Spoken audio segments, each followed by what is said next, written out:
What is up, Cahir Club, and welcome back to another CahirLIVE live stream. How goes it? I hope everybody has had a wonderful start to their week. It is Monday, boo! But that does mean it's shiny hunting day. I'm going to shiny hunt. Oh boy. Hello, Brugger, and hello, Rob. How goes it? How goes it? I hope your father's doing alright, Rob.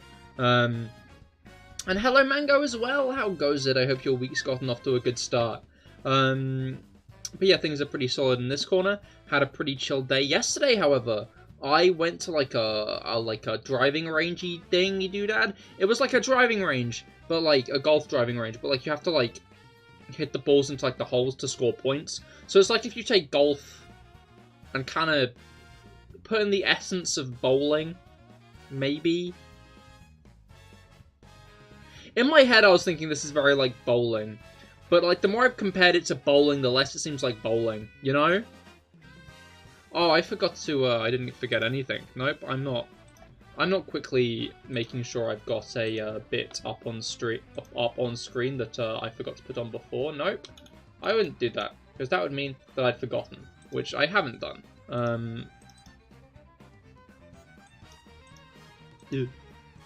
Like that, like that, like that, like that. Yes.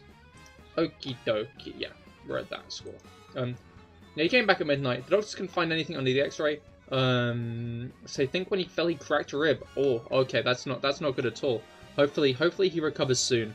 Yeah, no, it does not sound fun whatsoever.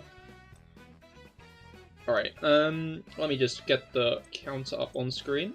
There we go. We are at 3,400 encounters. We are almost at half odds, which is pretty exciting. We are well on the way, I'm sure. Okay. I'm now realizing, for obvious reasons, Desmoom is not, paused. Oh! Oh, we're like getting that at the beginning! Straight away! This is a lucky stream. This is a very lucky stream. Because it has started off with the,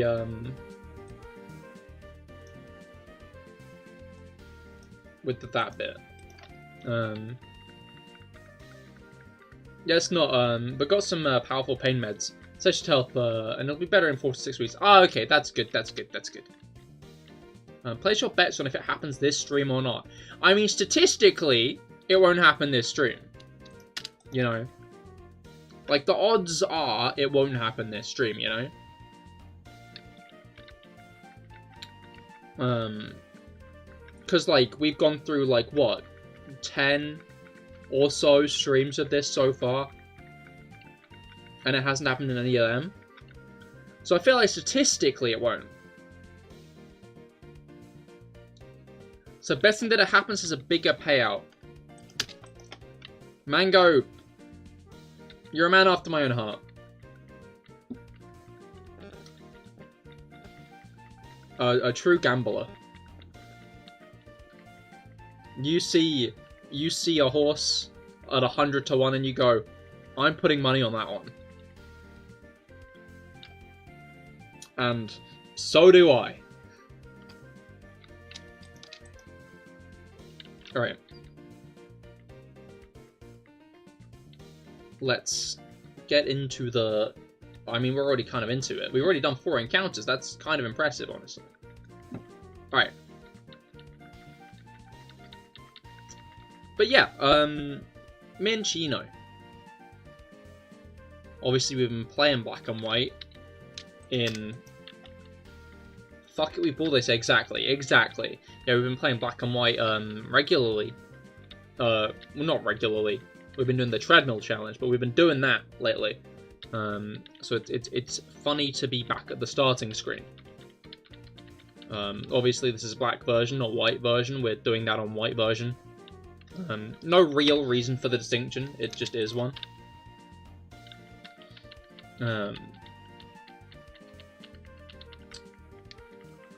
I've also not done white version in a while, I don't think. But yeah, and who doesn't love a good bit of Thunderous? Again, I do have to wonder if we get remakes of these games. Just in general. Just in general. If they'll, like, add an Amorous, you know? Like, because we're about a week. I think a little bit less. In fact, it might just be a week. No, yeah, we're just under a week away from Pokemon Day. Pokemon Day is next Tuesday. I won't be streaming my reaction live, but I think I might film it and, like, edit it down, you know? I don't know, I've been, like my thoughts on, like, reaction things like Nintendo Directs and stuff. I'm gonna be blunt. I don't like it. I don't like watching someone react. Is my blunt opinion.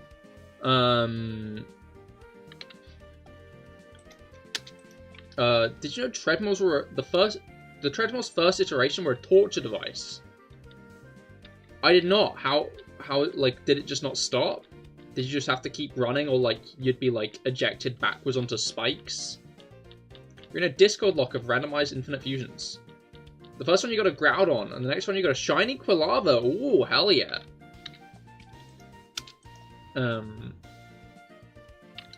But yeah, what's it called? Reactions. I don't know, I don't like watching people react to stuff. Like, because they always just talk over it and shit, you know? Like, you're just trying to watch what happens, and the guy speaking is like, today, and then, like, the person's like, oh wow, I wonder what we're gonna get, and it's like, I don't care. You know?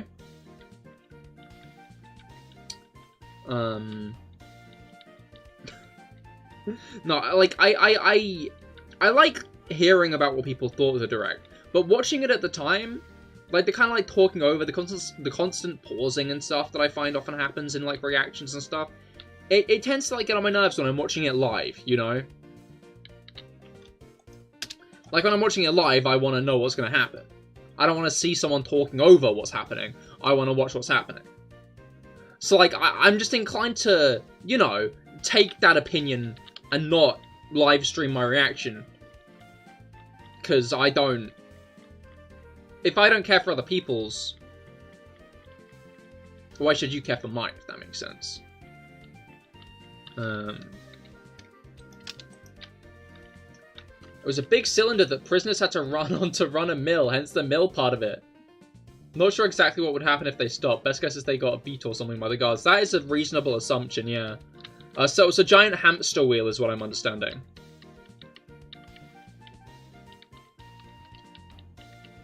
But yeah, I might record my reaction and post it later, because I know those videos do well, but, like, I'm also very aware, the majority of a Pokemon Direct is them talking about, like, apps and other stuff, before, like, actually interesting content, you know? Like, they've got to, like, get through, what's it called? Pokemon Cafe Mix's latest update, then they've got to do the Pokemon Masters stuff, and that's got an anniversary coming up. It's like they're probably going to do a decent spotlight on that, right? And then after that, they've got to do Pokemon Unite, and personally, don't really care for Unite, which means there's probably going to be about, like, a less amount of time for anything I'd be interested in to happen. And I'm guessing that's true for the average person as well. Felix, hello, how goes it? I hope your week's gotten off to a good start. Oh yeah, we're shiny hunting Minccino today. We're continuing our Minccino hunt. Alright. Do I, Kirsten, hello, how goes it? Welcome to the stream. I hope your week's gotten off to a good start. Do I play Pokemon White 2 and Black 2? I did a Nuzlocke of it last year. But at the moment, I'm playing the original Black and Whites. On Wednesdays and Saturdays.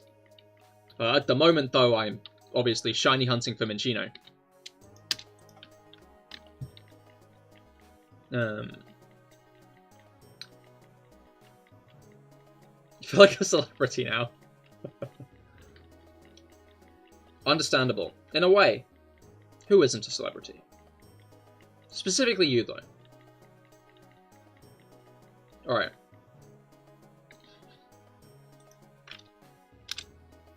So what starter are you getting? Starter Pokemon are you getting? None of them. I'm shiny hunting.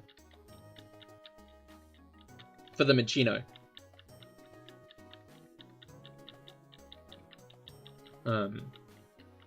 I'm not actually playing through today. This Minccino, this is the, like, every game has, like, the professor spiel where they're like, welcome to the world of Pokemon, this is a Pokemon, and they send out, like, Marill, Munchlax, Baneri, whatever. And it's always, like, an asset. It's not actually the Pokemon most of the time. This is one of the rare situations where, like, they actually fetch the Pokemon, which means it can be shiny. Only in this game and Black and White 2. So I want a shiny one. What is my favorite Pokemon? My favorite Pokemon is Krogunk. Love a little guy like Krogunk. It was really Brock who sold me on that guy. Brock's Krogunk was the GOAT.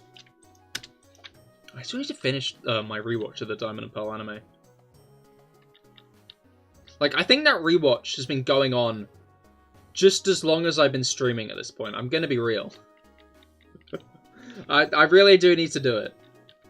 Just a little grunky boy. Indeed, indeed. Alright. Do I watch SML? I'm not aware what that is. I apologize. Time to start over from episode 1. Exactly, exactly. Do the 200 episode run from the beginning. That sounds like a great idea. I don't know, I mostly remember what happened, you know. Super Mario Logan. No, I have not heard of that. Alright.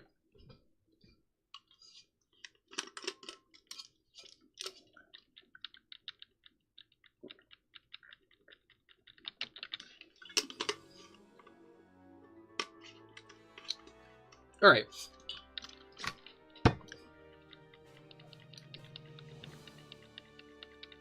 Then watch it tomorrow.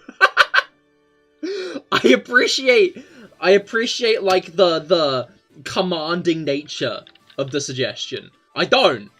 But I find it funny. I should start doing that. Like, when I want friends to, like, watch a TV show or something, instead of being like, you should watch it, I'll be like, you will watch this tomorrow.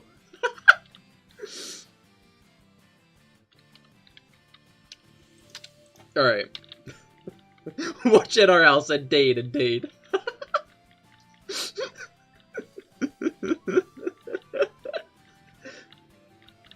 Like, it's a simple, like, problem and solution. Like, when you suggest something to people, they never watch it.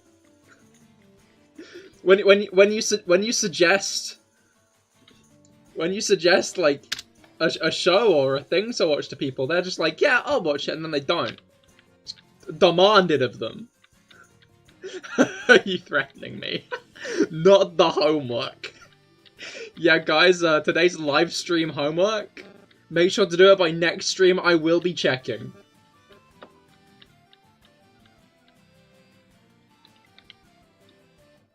Alright.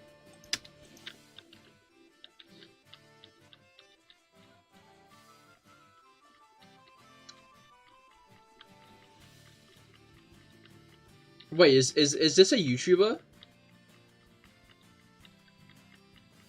Alright.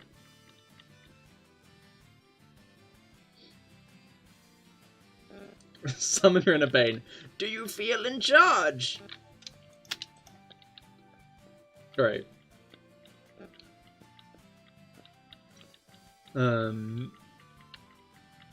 What's it called? Yeah, no, I should set the stream homework. Dungeon Meshi. No, that's been peak though. I'm glad it's been animated because it's bringing it to like a wider audience.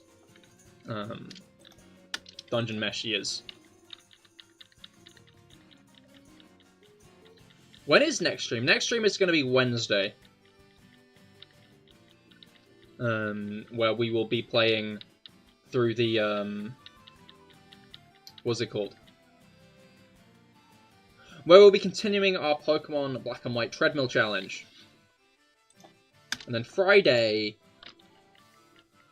I'm not sure. We've not got, like, any big raid announcements yet. But I feel like we're due for one. But normally they happen on Sunday. But we haven't got it. So... I saw Joe Merrick saying it was kind of unusual for it to happen like this. So there's a chance that we'll end up getting an announcement later on in the week about the raid.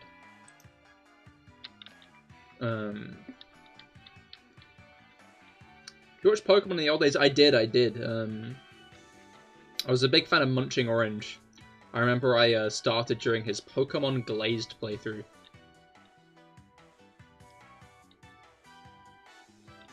Alright.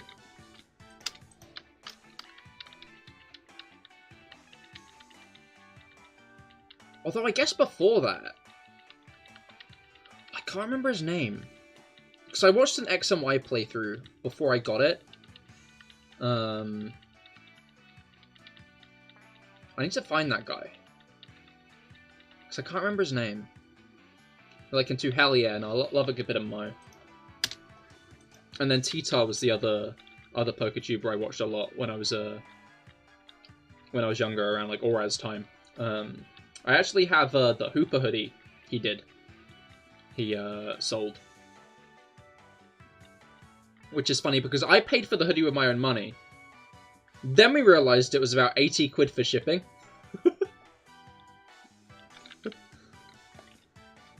Because obviously it was from America. So, obviously, I think I was like 14 at the time. Could not afford that. 14-year-old Cahir did not have a job, actually. Alright.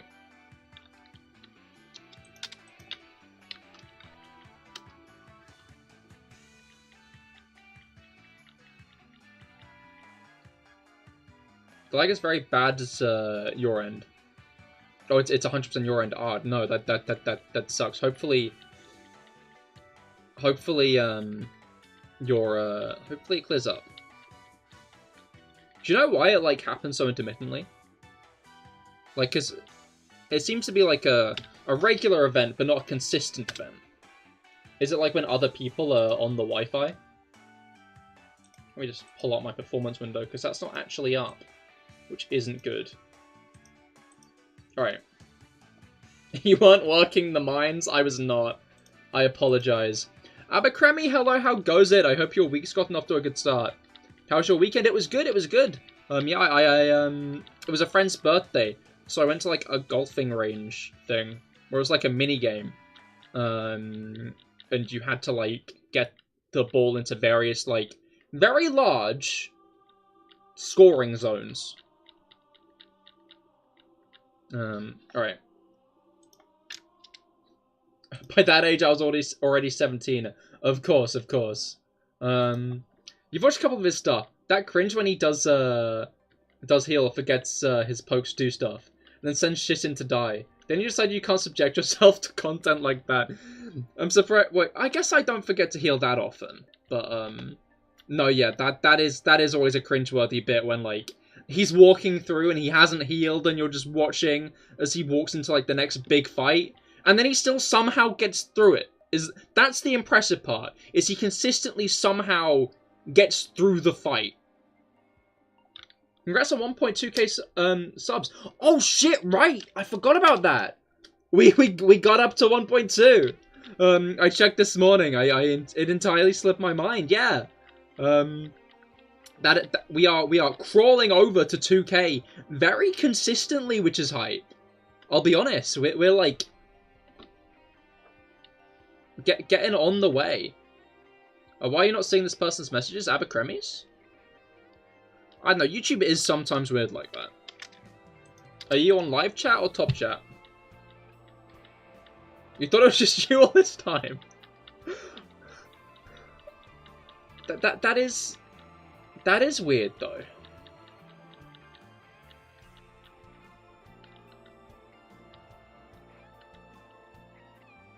Oh, it's everyone. What? I think it's I was about to say, it might be because Abercrombie has emojis in their name. Like, I can see the messages fine. That is bizarre.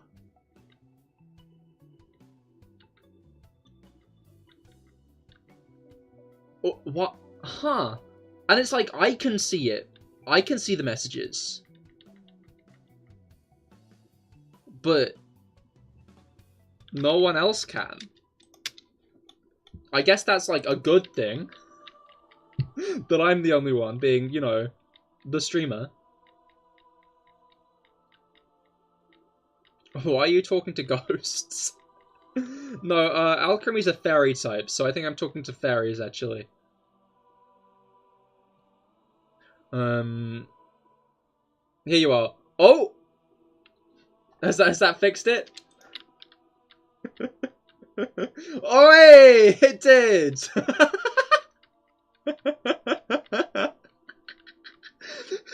Welcome officially into stream chat, I guess.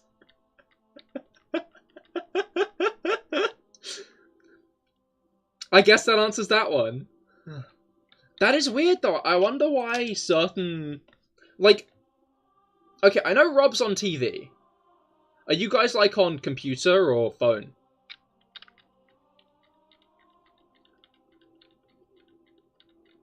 Because, like... Computer. Okay. Like, it's weird that certain... No, I'm just trying to wrap around why, like, my live chat shows their messages. But your chats don't? Lag is too bad, you have to refresh stream each 5 seconds or... you're on your phone right now. Ah, understandable. You usually watch on TV and use your phone as a chat device. Ah, makes sense, makes sense. Remember, folks, pizza is better than burgers. Honestly, I'm not sure if I do agree with that. What about a burger on a pizza?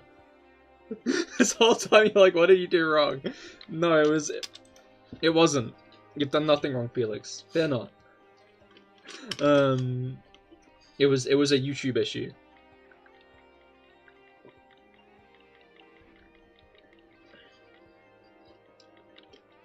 I feel like I've seen burger pizza before.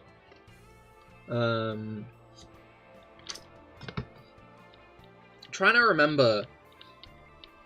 What about a burger with a pizza as buns? I feel like the question there is like... Listen, Dominic, knew it! I knew it!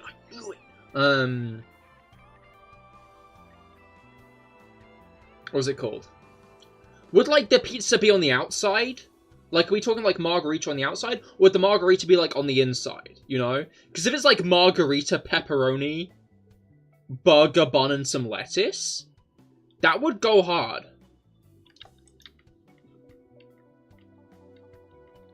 Clipping that to excuse me from all further crimes. You've done nothing wrong, Felix.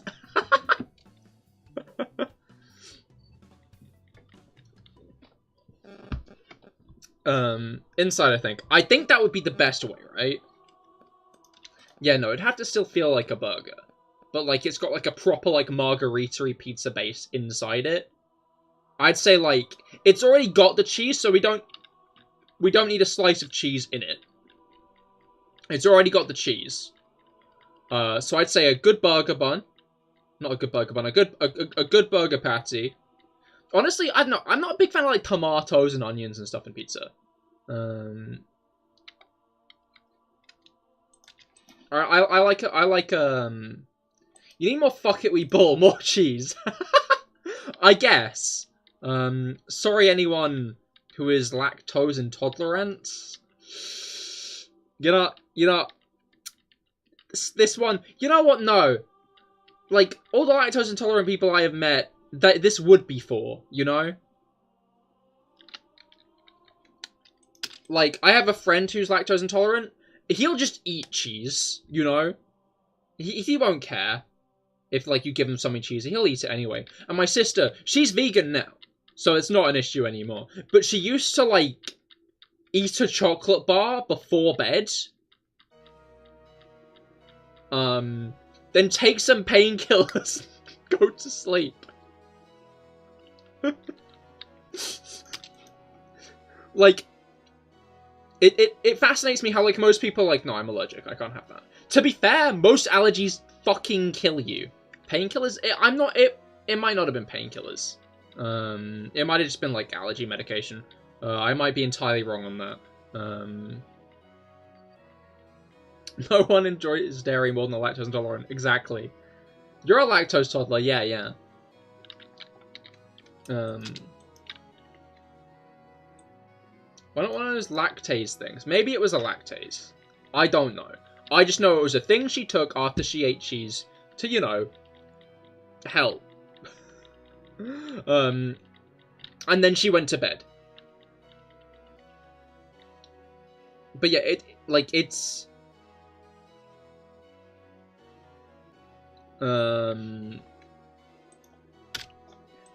It's funny how, like, everybody universally knows a person with lactose intolerance who just still eats dairy product.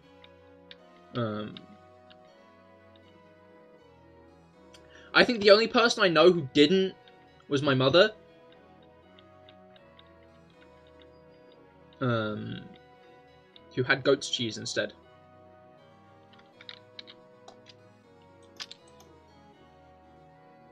You're not sure if you are or not. What does that mean? What do you... Like... Are you just not sure if it's, like, the chocolate or the raw sewage? Is that the issue?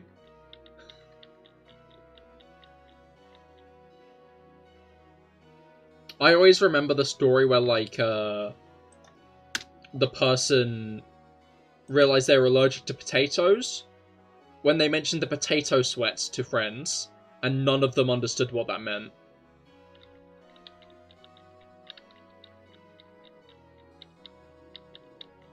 It always fucks me up that lactose intolerance, that's not a medical condition. Being able to eat dairy products is the medical condition. Like,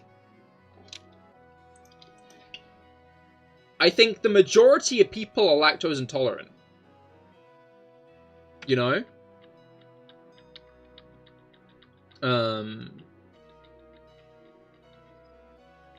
See, dude? Fair enough, Abercrombie. I hope you have a great rest of your day.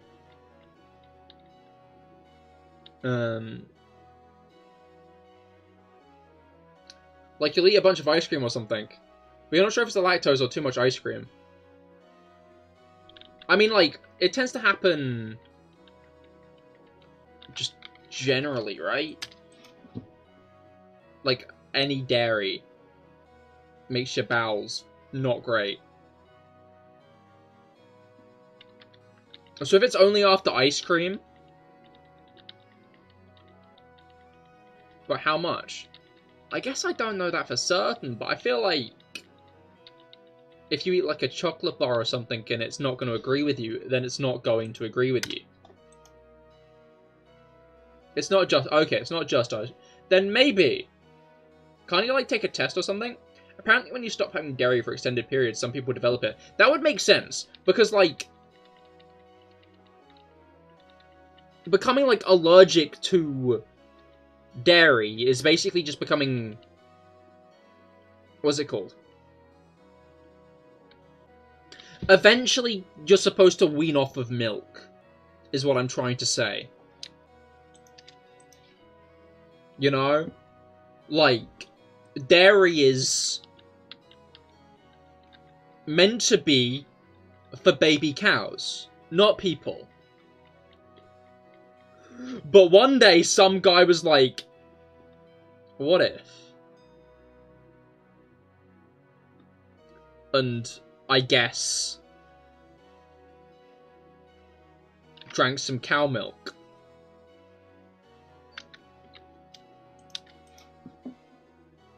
No, for real, like, how did we get here? Like, I can understand, like, the creation of fire and shit, you know?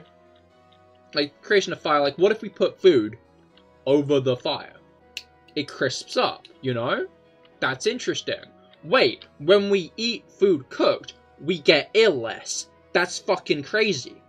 You know? Like, I can understand, like, where that came from, you know? I can understand how, like, berries, we found out which ones were poisonous and which ones weren't. Same with mushrooms. How did we find out you can make wheat into bread?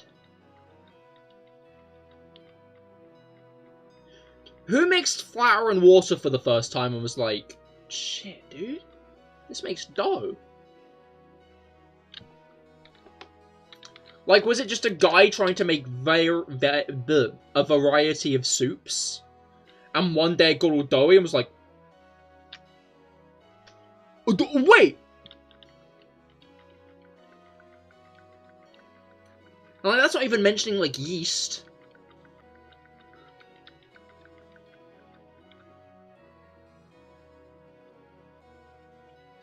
Like,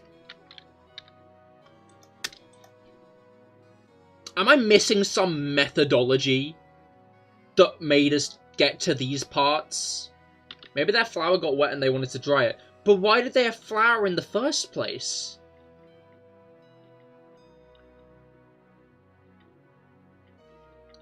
Like, why do they look at... I mean, I guess it's grass, isn't it, actually, now that I think about it. Now that I think about it logically, wheat is just grass. So I can start to see why they put that in stuff. And you can't see the raw greens. That's a good point. Shiny bout skibbity AF. Indeed. Indeed. This shiny is locked in.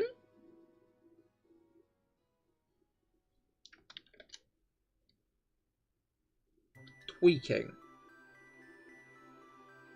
Locked in. Locked out. No. Locked in. You're just talking about wheat? Well, we were talking about how did we start drinking dairy. Because we were talking about lactose intolerance. And then I was saying who, like, first made flour and mixed it with water and made bread. Because that seems like a very involved process. Like, I want to now know if you arrive at that, like, by mistake. Or, like, was there a methodology?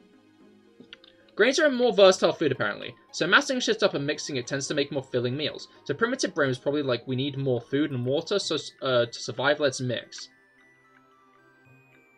That is a fair assessment. That is a fair assessment.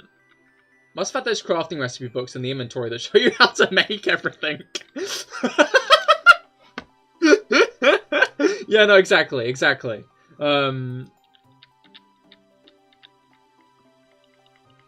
Someone, did /recipe at E everything? No, it's star. Is it? It might be star. Someone unlocked all the recipes is the point that I'm trying to make.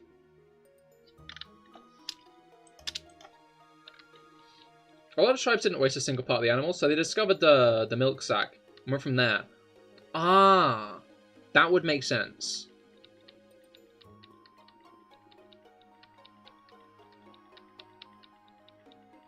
Well, that does make sense.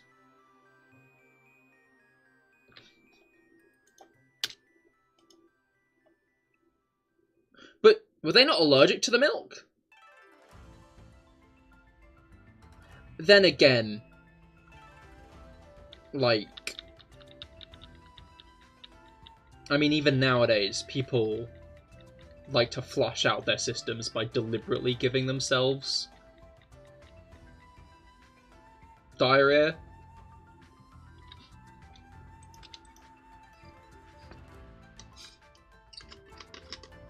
Alright.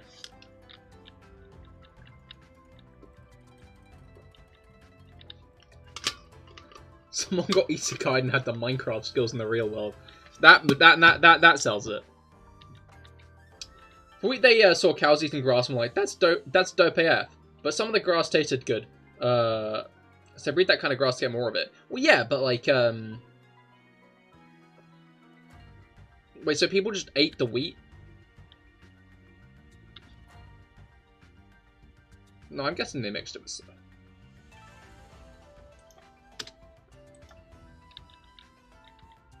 And then, like, crushing stuff, I feel like, is a pretty natural progression, and that's more or less how you make flour, right?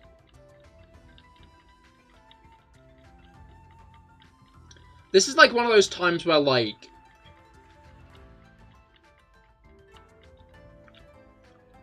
we take the piss out of people for, like, not knowing where chickens come from. Like some Americans. But then again, like, I would not know how to make wheat into flour.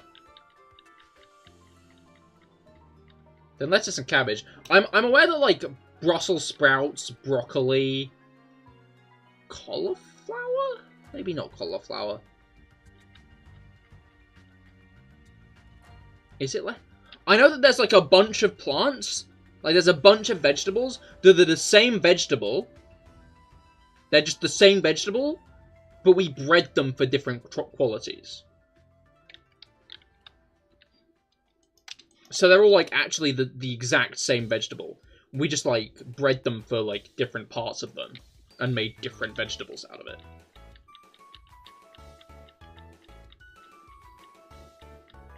Which is interesting.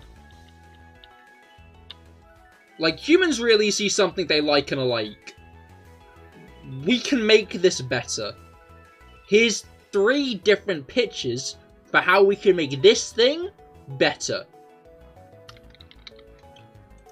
Like, we're doing it with foxes now, apparently.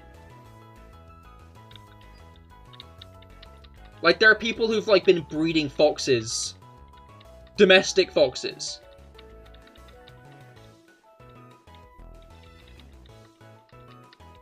Like, people joke about bears a lot. We will domesticate the bear one day.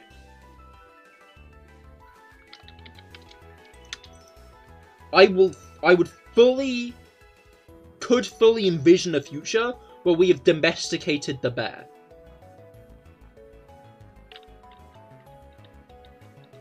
Like, enough people look at a bear and go, that's adorable, to the point where I could fully see someone domesticating it.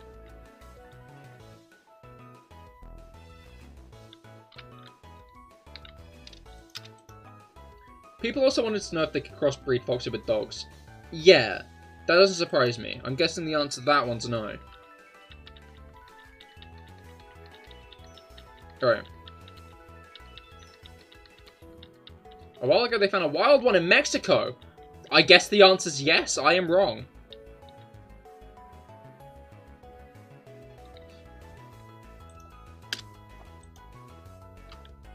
There's one problem, however. It couldn't breed. That's generally the problem.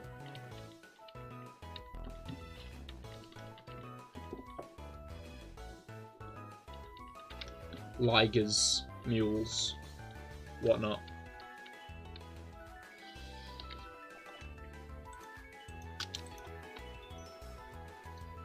Alright.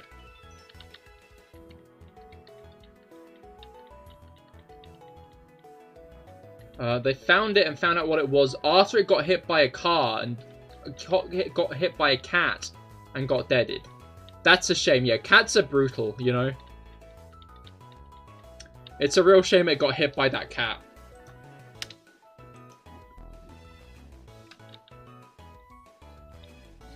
That's a real shame that the cat hit it and it died. Cats are brutal creatures.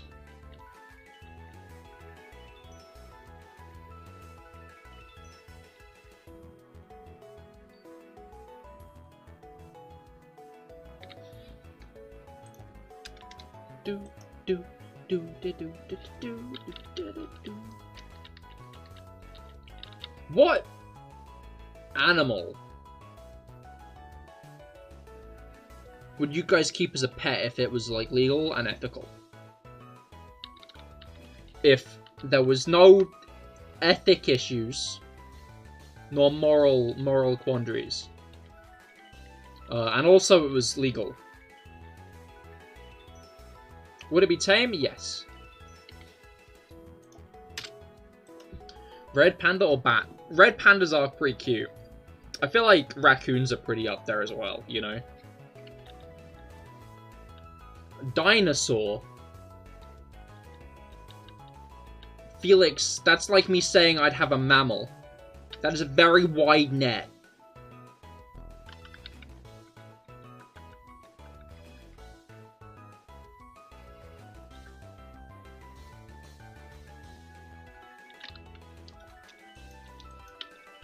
Your mum. Interesting response, Mango. I want a monkey. That is the other classic one. Didn't Pecora, like the rabbit VTuber? I say that to be clear, she is the one who got me into VTubing. Didn't she get a monkey? I'm pretty sure she like genuinely got a monkey. True, then fish. Ah, great.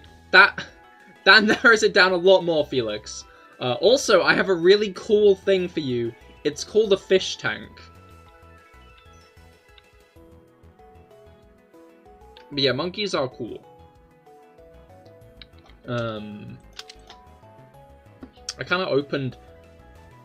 What about crab? I've seen someone with a crab. Like, you can have a crab.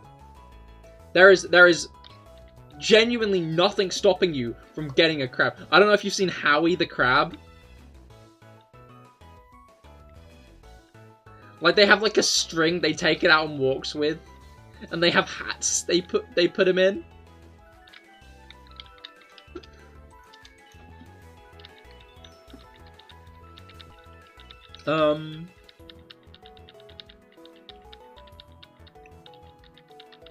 Okay, fine, polar bear. That's a good shout, actually. Dude, imagine having a domesticated polar bear. Like, people are always like, oh yeah, dogs are great for, like, keeping burglars out. Because, like, obviously, even if they're not aggressive, they're still probably going to bark loudly if someone comes into the house. Which is going to, like... Yeah. They're going to bark loudly when, like, when someone comes into the house. Imagine going to rob someone and you, like, walk into their kitchen and a polar bear is there, staring at you. I would brick myself.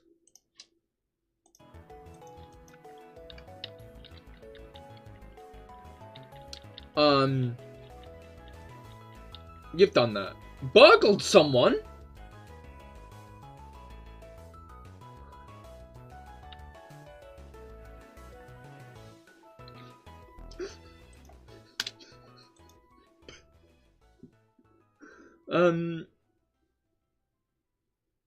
Serious sounds are links. Those are just cool. That is true. That is true.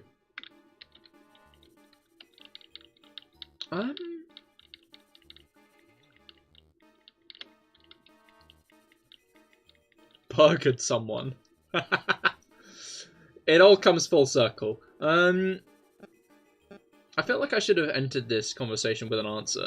I feel like I often, like, get frustrated when someone, like, starts a hypothetical and they don't have an answer for the hypothetical. A bear is a very classic answer. A tiger, that would be cool, you know? Like, a big cat. Actually, yeah. Tiger, lion, a big cat. Because, like, they fucking... Like, they don't behave that dissimilar to regular cats in the sense they, like, sleep most of the day. But then they're also a massive pillow.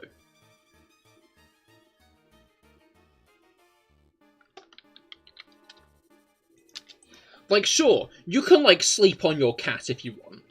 But, like, they're like a little pillow. You also kind of, like, have the vague fear you're going to squash them.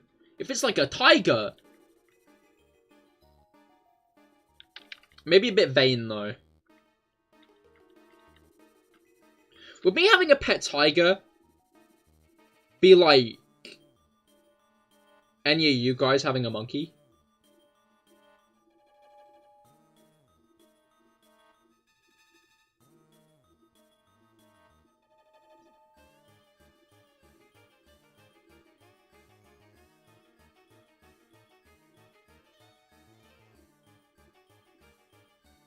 I'm not gonna answer this moral quandary today. How do you think to rob someone was coined? You walked into a kitchen and a polar bear was there.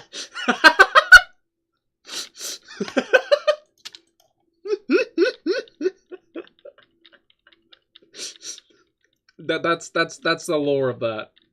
Yeah, robbing wasn't actually a commonly used term to burgle people until what was it, 1990?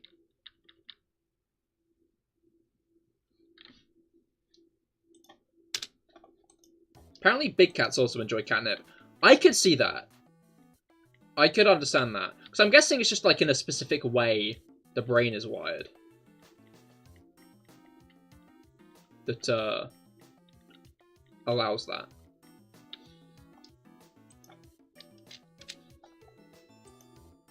What the hell have you been doing the whole time? Well, burglaring. Burgering.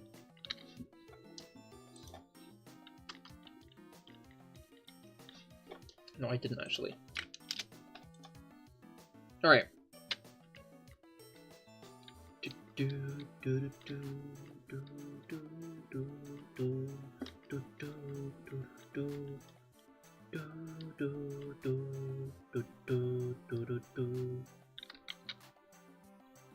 Alright.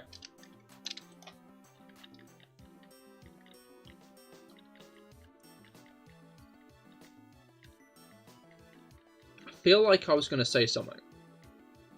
Just in general, but... Alright! One thing I've, like, been enjoying greatly over the past few weeks is a guy on Instagram. This is kind of related to the previous conversation. There's a guy on Instagram who has been eating chicken raw every day until he gets a tummy ache.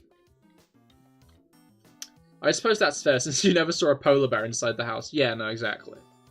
But yeah, like he's eating raw chicken every day until he gets sick. And he's got a month now. It has been a month of him eating raw chicken every day. Which, kind of whack. You have to wonder how many parasites he's got at this point, though. You know? Because, like, that's, like, the other issue with raw meat, is parasites.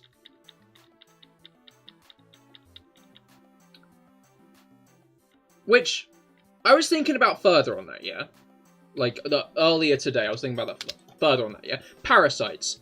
Bad. Generally considered not a good thing. Stomach of Iron, that one. Maybe he's just been lucky. Yeah. To be fair, I wonder how clean store-bought chicken is and stuff, you know? They're all fighting a war in his stomach, that's why he's not sick. Ah, makes sense. Although things fighting inside the body tend to make you sick, right? But yeah, like, parasites. Generally considered a bad thing. I'm sure you will all consider parasites not good. No bueno. But everything else gets parasites. I didn't care. I thought it was a good film. But yeah, like, they're just kind of a part of nature, you know? Like, most animals have parasites. Like, I don't know if you've seen, like, those videos of, like, mantises being put into water. And apparently most mantises carry, like, this hair parasite thing that when you put them in water, like, emerges and fucking wriggles out of their arseholes.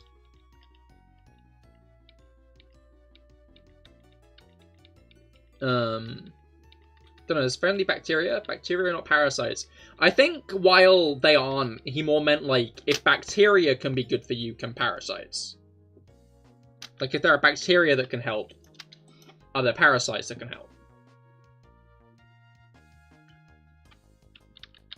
But yeah, I just find it interesting how, like, parasites are, like, technically, like, a part of like, the natural order of things.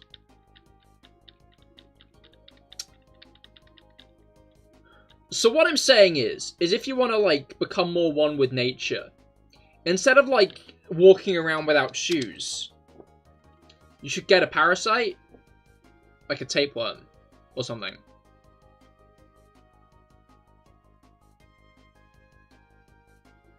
Brendan, hello, how goes it? I hope your week's been going well so far. I hope it's gotten off to a good start. We're shiny hunting for Minccino today. Just like Mean Girls. Yeah. I agree, but it's been a while since I last saw that movie. Parasite percent?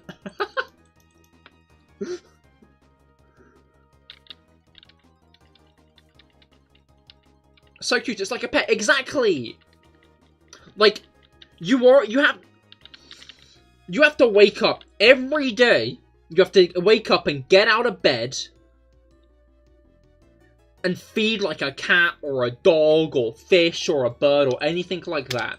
A parasite, as long as you take care of yourself, you're taking care of the parasite. That's a 2-in-1 dealio. So why get like a dog or a cat when you have to put in extra effort to take care of it, when you could get a parasite and all you have to do is take care of yourself? Genius. He crawled up your ear and told you to do that. Gets a passive buff. What are we doing again? Basically, the intro to any Pokemon game has the professor saying, "Welcome to the world of Pokemon. This is a Pokemon." That might be like Marill, it might be Azurill, it might be Munchlax, Baneri, Skiddo. But generally, that's not the actual Pokemon. It's like an asset built into the intro. Black and White, that's the actual Pokemon. That's an actual Minccino they just generated. Which means it can be shiny. Black and White and Black and White 2 are the only games in the franchise when the Pokemon in like the Welcome to the World of Pokemon screen can be shiny. And I want that. I think that would be cool to get. And they were also discussing getting parasites. So, like, I'm just saying, you should all get parasite pilled.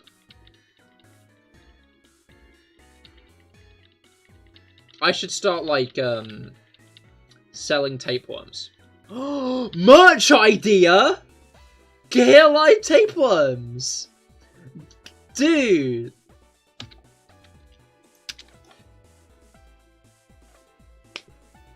Does it do anything in the game, or is it just a flex thing? It's just a flex thing. I can't use it.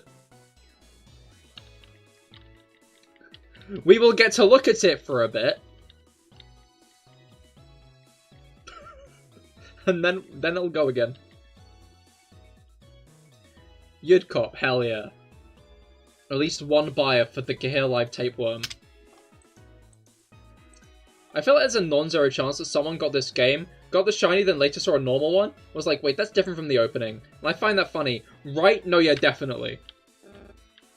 I mean, there's always, like, the jokes around, where, like,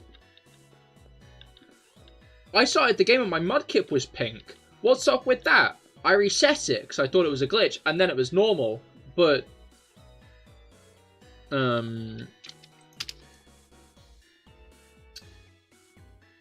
like,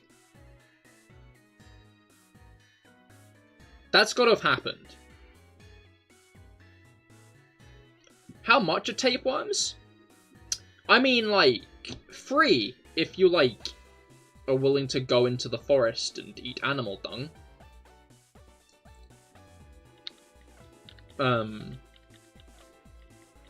Other than that, highly dependent on the price of the raw meats you're eating. Or how much am I selling them for? I'd say, well, like, they're branded with meat, so, like, you're paying for the prestige as much as the tapeworm, you know? This is kind of like a Supreme thing. Like, where, like, you're not just paying for the tapeworm, you're paying for, like, by branding. So I'd say, like, 15 quid. Free postage and packaging. Postage and packaging included in the price.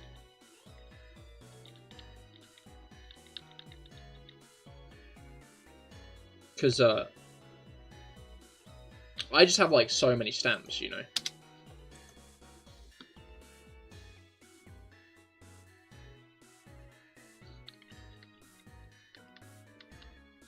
Stop selling designer tapeworms.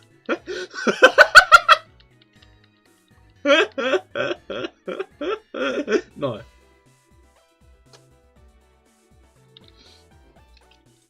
Instead of talking to me, why don't you talk to my fucking lawyer?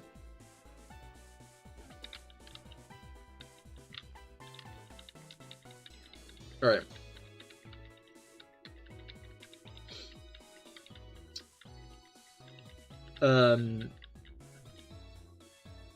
This seems like a great business idea, honestly.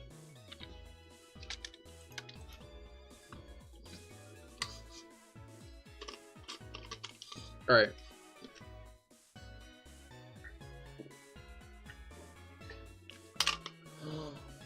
Wait, when I do get merch... Okay, so, like, I'm very on, like, the side of the idea that, like, a lot of YouTubers go on, like, where if I did have merch, I wouldn't want it to be, like, my face, if that makes sense.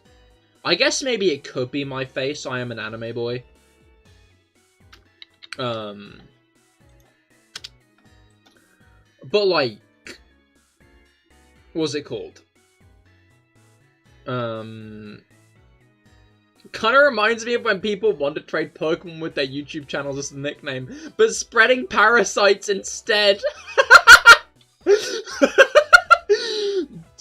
Self-promotion on a whole other level, you know?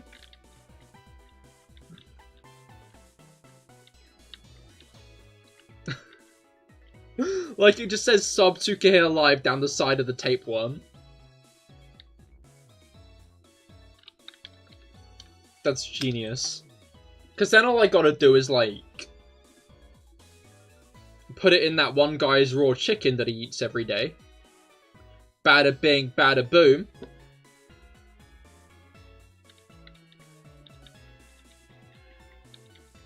That's genius. If you eat like a burger or something, you constantly hear subscribe to CahirLIVE. Exactly. It's the sound that it makes when it's munching. When it's chowing down on the food you eat.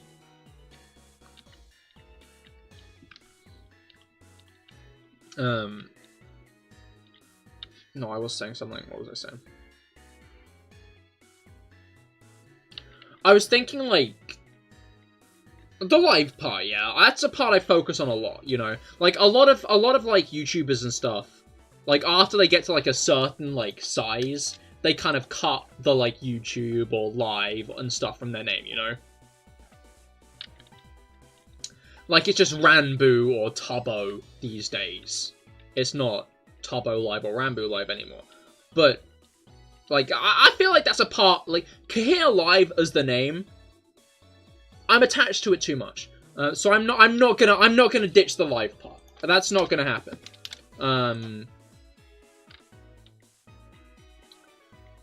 I consider it a decent part of my branding, you know? It says live right there, you know? And hopefully it stops when you do subscribe. Fingers crossed. Clip it. What do you mean clip it? What's the clip here?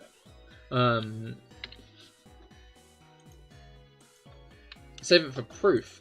Oh, no, no, CahirLIVE, like, I don't know. Maybe I've just said CahirLIVE too many times. Maybe I've just said CahirLIVE too many times, but I feel like it has a ring to it. You know?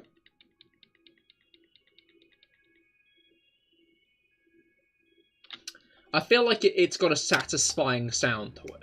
Like, again, maybe I've just said it too many times.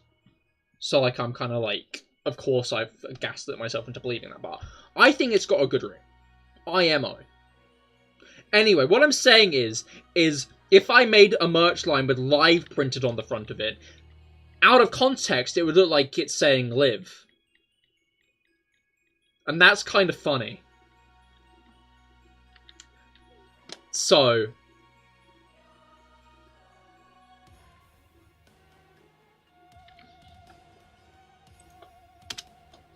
Not the live, it kind of does sound like a sneeze. Cahir? How are you... What? Why are you sneezing like that? Why did you say yes? Are you responding to me saying Cahir? Or are you saying yes, it does sound like a sneeze?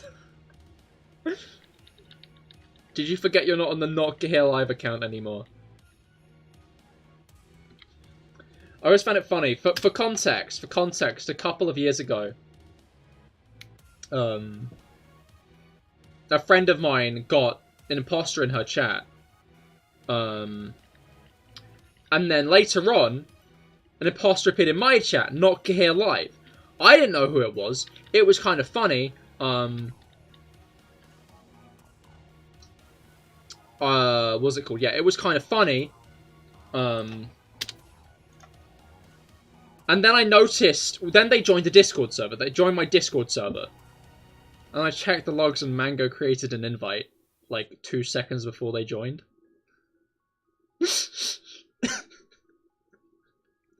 Which doesn't take a rocket scientist to figure out what went on there. And I find that hilarious. When did you say you sneezed like that? You said it kind of sounds like a sneeze. Which you must sneeze like that to know what a sneeze, how you can make a sneeze sound like that. It wasn't you. Source trust you, bro. Oh, of course. Yeah, no. You're right. It was a coincidence. I apologize for dragging your name through the mud like that, Mango. That was very uncalled for. It was obviously not you. Barely any evidence.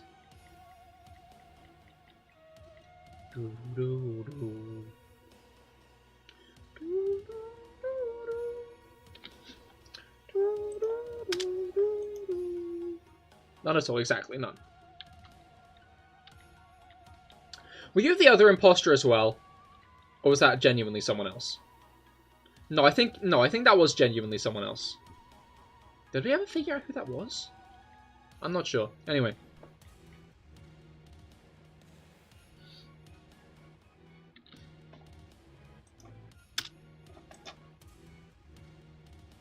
Alright.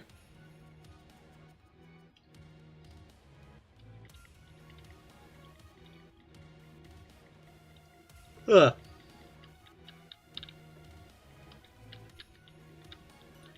When you yawn, am I right? Okay.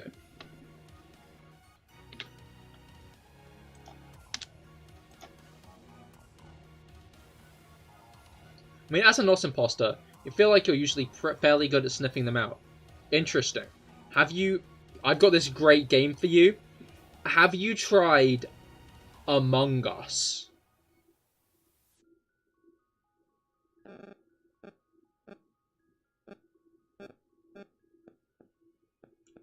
That's a pretty good game, where you've got to suss out the imposter. It was even featured in hit film Knives Out, A Glass Onion, with Daniel Craig.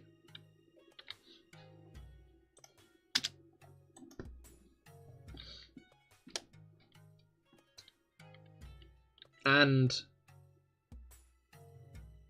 Edward Norton? Is that his name? I'm pretty sure it was him, and that's his name.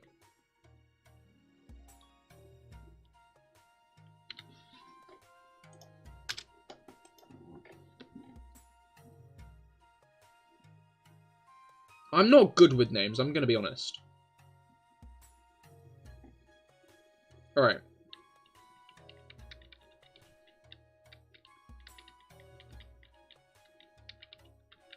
Bro is the king of yap. I mean, like, I'm live streaming. If I wasn't, it wouldn't be entertaining at all. Is it entertaining now? Maybe not. But there would be no chance if I couldn't.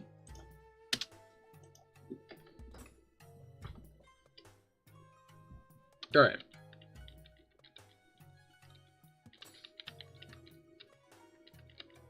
I'm genuinely bothered.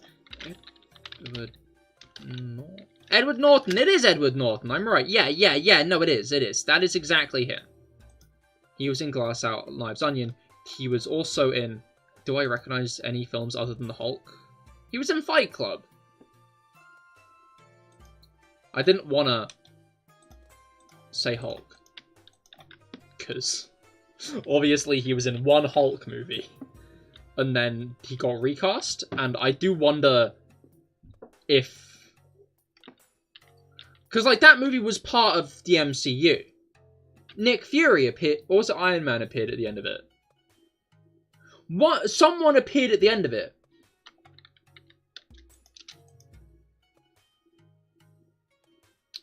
So I thought, do we know when the new Ultimate Spider-Man's out? Like the second chapter?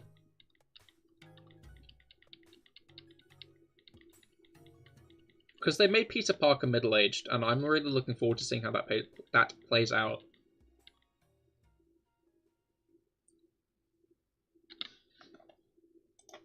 Like, I've not really read many comics up until this point. But that was just such an interesting concept. I was kind of sold immediately. And I mean, I read like a... I don't read that much manga. I read like a smidge. I've read Dungeon Meshi. It was Nick Fury speaking to Downey Jr. at the end. Ah, okay. Wait, it was both of them? Huh. I thought it would have been like one or the other. But yeah, then they like recast Norton with Ruffalo. And there hasn't been a Hulk movie since. There have been like many rumors. There was She-Hulk. But other than that, they've kind of just done Hulk extremely dirty, honestly. Like, they hinted something interesting in Thor Ragnarok with Hulk's arc. And then they got rid of him. Like, entirely.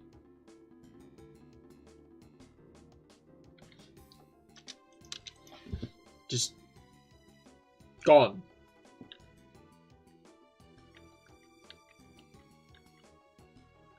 Which, bit of a shame, really. Gonna be honest. Like, very much one of the weaker. Not CahirLIVE! Oh god, he's back! Ah, a ghost! That was a very quick time message there. Damn, that's crazy. How goes it, not myself? I hope your week's gotten off to a good start. It was Downey talking to Betty's father. Ah, that makes sense. That makes sense.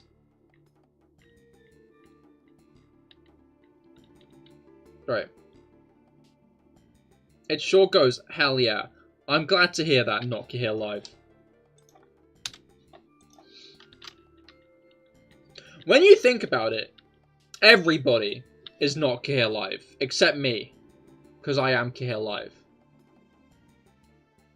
So in a way, that is all of you.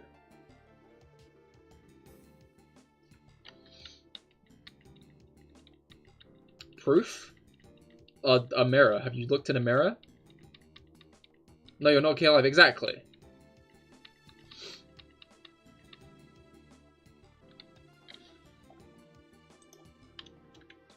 I'm gonna have to see some ID.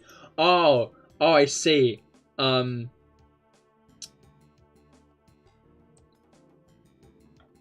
Sorry, let me just, hi guys, CahirLIVE here.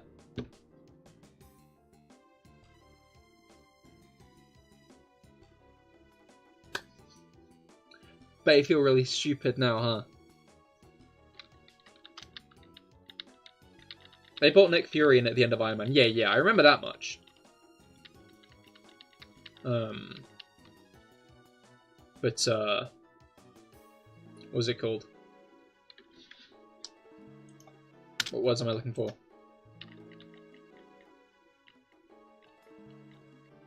He won in Hulk.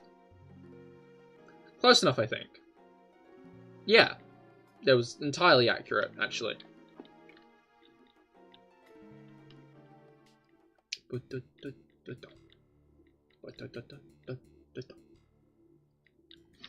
Alright.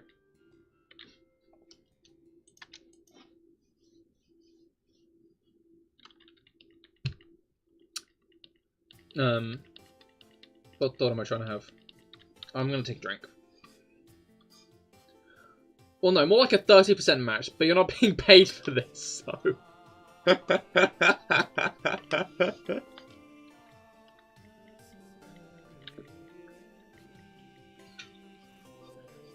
I think the systems need to be checked. Speaking of heroes, you saw Aquaman 2 yesterday. Oh, fair. How was it? No, I think the only, like, superhero movie I'm looking forward to, or have been looking forward to, in, like, the last... No, that's not true. I was very much looking forward to Spider-Verse 2. But the only superhero movie I'm looking forward to, was, what's it called? Deadpool? But, like, I'm taking that with a grain of salt. Because I'm gonna be honest, that movie happened, like, in the middle of the writers and actors strike. Like, I hope it's good, but I feel like it's got the odds stacked against it, you know? I feel like in the grand scheme of superhero movies, did I enjoy the first two Deadpools? Yes, I had a lot of fun with them.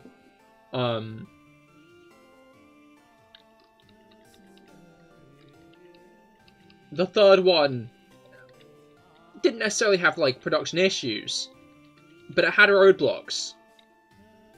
Good, like, roadblocks that should have happened, to be clear. Should have probably happened maybe for a bit longer, judging by how things are going. But, roadblocks that should have happened. But, you have to wonder how good the movie is going to be because of those all the same. Extremely mid. Not bad, but it was, really, it was just kind of nothing with good action scenes. Ah, fair, that's a shame. Because I heard the first one was pretty solid, wasn't it? Like, generally, people... it was one of those movies where the critics didn't like it, but, like, just the general public seemed to really enjoy it. Which is annoying, because I don't know, like, I feel like those movies always get, like, the snobs, like, oh, but it was bad, it was bad. And it's like, doesn't matter. Alright.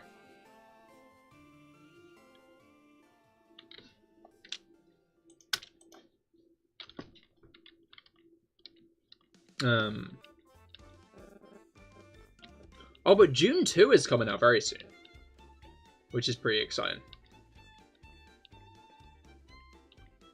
I'm very hyped for the June sequel.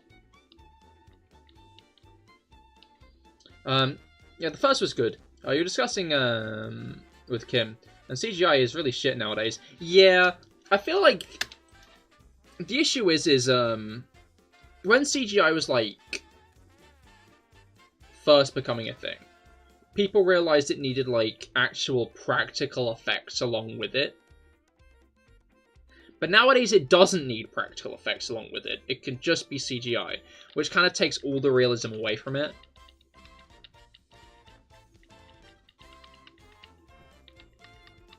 But the first one had better CGI.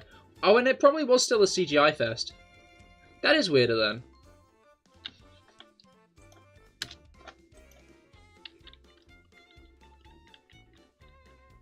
I don't know, it's like... I do agree, I feel like it has been, but I can't really pin it down. I don't know what's happening under the hood of the movie industries. I know there was, like, a lot of mistreatment of CGI artists at Marvel. I remember that very well. Because there was, yeah, no, I remember that very well.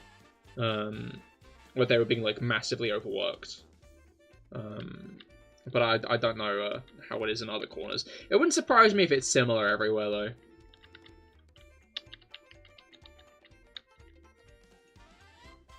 Alright. Like, I'm not the kind of guy who's like, CGI bad, we should go all practical, you know? Like, I think CGI is, like, necessary. Especially with, like, the scope of movies that we can... We can make a much broader scope of movies these days, you know? That's what I'm trying to say. Like, the CGI really helps open the doors to a lot more. But the issue is I feel like it's used... when practical effects might make for a more immersive scene. Often. You know? Like, CGI has a place. But I feel like if you use CGI for everything always and do no practical, you kind of lose that immersion.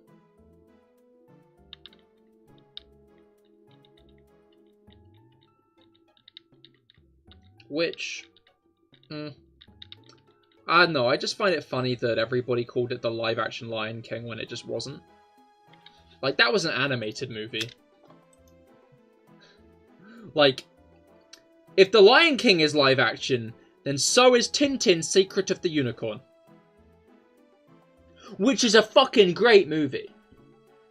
It always fucks me up that Steven Spielberg directed that, you know? Like, I didn't, like, properly realize, you know? When did Tintin's Secret of the Unicorn come out?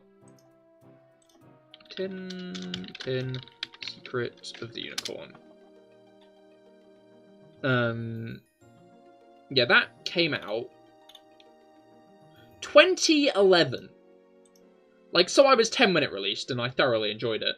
But, like, I didn't understand that Steven Spielberg directed it. Like, that's such a good fucking film. I need to rewatch that, honestly. Like, I get it. Like, I understand people's, like, apprehension. Because it's got, like, the face tracking CGI. And some people find that a bit uncanny. I honestly feel like it lands on... It is a little bit, but I feel like it lands on the good end of... It is climbing out of the uncanny valley, you know? Like, the uncanny valley is a valley. I feel like it's, like, on the way out, you know? And, like, it's a tight plot. Its visuals are fucking excellent. The action scene's brilliant. Like, it's just a great fucking film. And it's so sad that we never got a sequel. Because from what I understand, there were plans for a sequel, and we just never got it. Which I think is a massive, massive shame.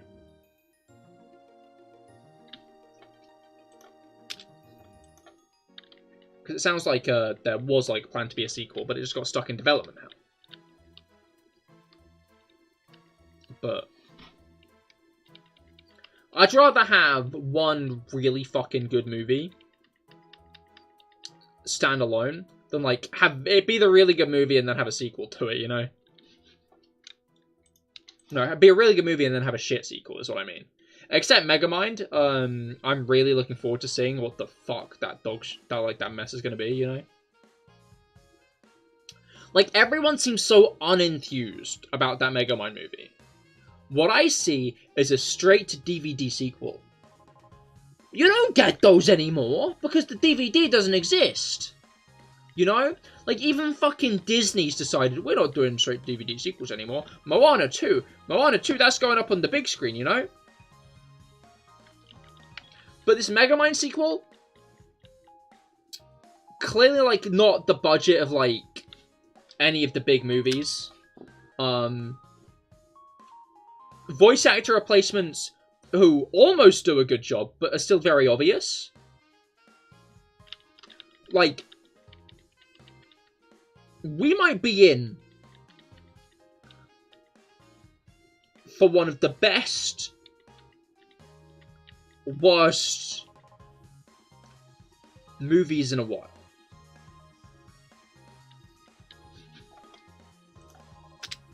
I don't know, I'm just very excited at the prospect of a straight-to-DVD Megamind sequel. And I'm very interested to see what it's even going to try and bring to the table. Like, because they're making that TV show as well. There is a chance that this is like one of those first 3 episodes of a TV show type movies.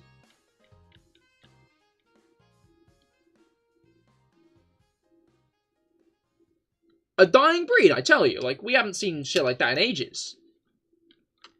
And just the fact that we might be getting more of it, that excites me.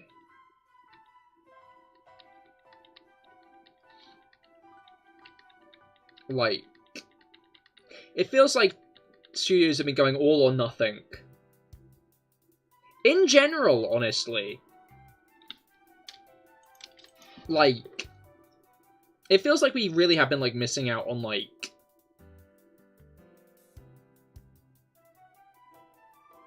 more middle-of-the-road stuff.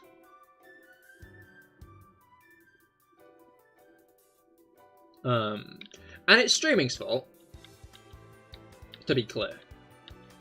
Because, like, straight-to-DVD sequels, we don't get those anymore, because a straight-to-DVD sequel, you get money for that for a long time after, you know? You can get a lot of money out of a straight-to-DVD sequel. These days you can't because of streaming.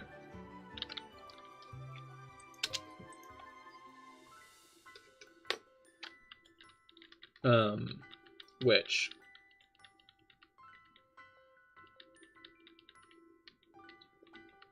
like, I saw Matt Damon talking about it. And he said that it was like, it was either a director or a producer who he was talking to about it. Who just spelled it out, and it's, yeah. Like, the reason we see, like, less... kind of like... lower budget movies these days. The reason we don't see many lower budget movies and stuff these days is because those didn't make money in the box office, they made money on DVD. They don't make money on launch, they make money after the fact. And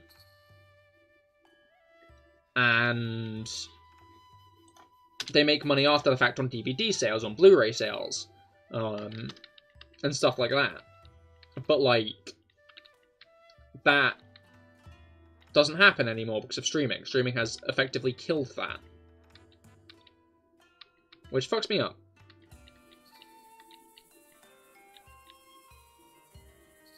Alright. Like, people always say Netflix killed Blockbuster. I think it also killed the DVD.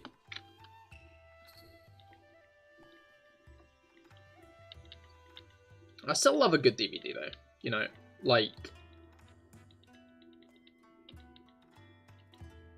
there's something satisfying about DVDs. Until, like, you kind of don't get out of streaming services. IMO. I think it's the process of putting the DVD in. I enjoy that a lot, you know. Which sounds weird now that I say it out loud, but I stand by it, you know. Like, putting the DVD in the machine. That's a satisfying, like, process and feeling to go through. You dunk that shit in there, you press the button and it whoop, slides in. You get to see, like, the, what's it called? Play movie select screen. That's always, like, a good part.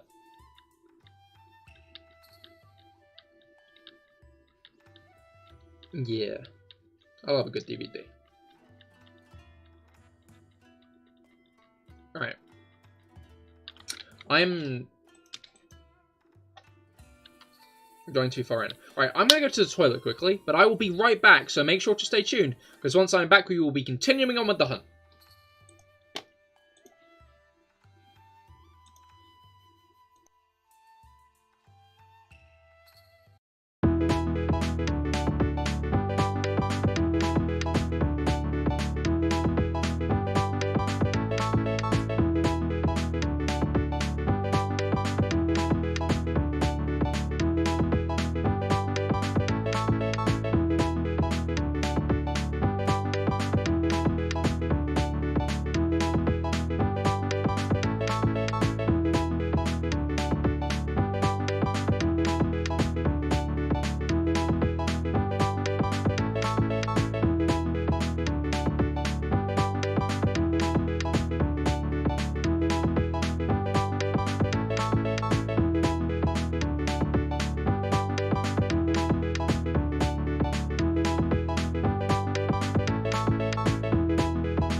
And we are back. Back again. Piss GG, Mr. Me, hello, how goes it? If you are still there, I hope your week has been going well so far. I hope it's gotten off to a good start. We are shiny hunting for Minccino today. The Minccino at the start of the game. As in the Professor's Minccino.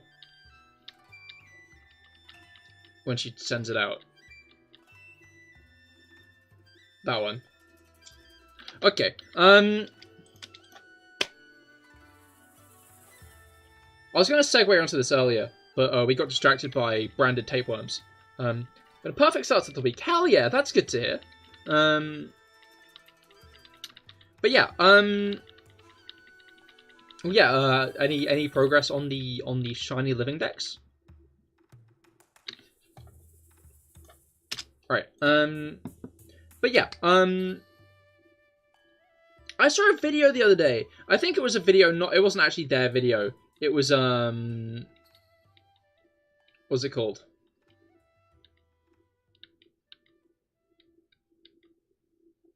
Was my brain not working? That's what it was. It was someone reposting the video to, like, point out it was weird. But, it was, like, some people who were, like, trying to be, like, one with nature. Like, was it one with nature? It might have been, like, environmentally supporting or something. Basically, they were going without shoes. But they weren't going without shoes. They were trying to go without shoes, but realized walking around barefoot,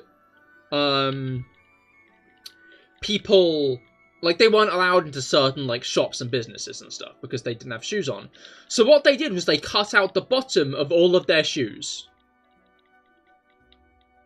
So they were basically wearing shoes without the good part of the shoes. You know, the part of the shoes...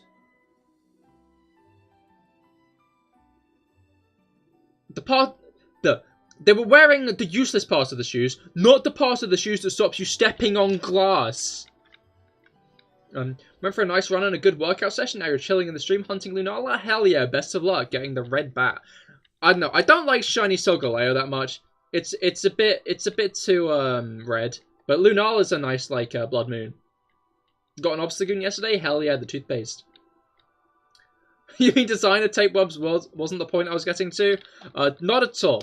But it's the point we did get to, and that's an exciting new business proposition. Anyway, I saw that, I think. I think you saw that video. These are disgusting. But yeah, like, it's just a funny thing to me, because it's like... Why is that the movement you're making? You know? Like... Shoes, as a human invention... Like, as much as you could argue shoes in their modern form are a consequence of the Industrial Revolution... Like, they're necessary. We made them for a reason. We wear stuff on our feet for good cause. So we don't slice them open. Like, to be fair, I think if you walk around barefoot enough, you will get, like, a nice solid chunk of skin on the bottom of it. But that takes time to build up, so I just hope they're ready to do that. If you truly wanted to be one with nature, you wouldn't be in that shop at all. Exactly. And you wouldn't need to cut the bottoms off the shoes. But the fact that you're cutting the bottoms off the shoes, it makes it feel like you're not just doing it for the whole being one with nature thing. It feels like you're doing it to keep the shoes as well. To me. You're going to hunt Solgaleo after Lunala. You're calling Lunala Eclipse and Solgaleo Solar. Hell yeah. But yeah, it just feels like it's not entirely being done just for, like, we're being kicked out of businesses. Because, again, like, if you wanted to be, like... If you wanted to make the statement you're trying to make, you wouldn't be shopping at those businesses. Yeah, I suppose they wonder why they aren't allowed in. Well, because if they hurt their feet by stepping on something in the shop, they can sue the shit out of the shop. That's a fair point. Also, just probably because, like... You know, I guess that must be the main point. Maybe, like, foot fungus as well?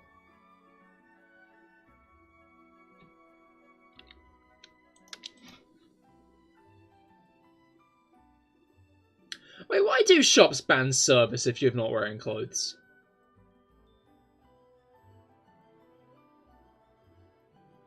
Like, public indecency is a social faux pas. But if you're not wearing a shirt...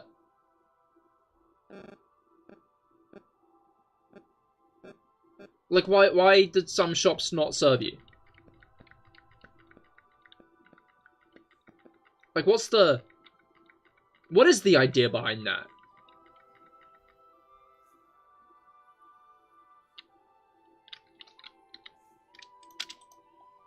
Like, is there any real good idea behind not being able to wear shirts in shops? Scared of Arabs, exactly. No one wants to seal that. Then gouge out your eyes.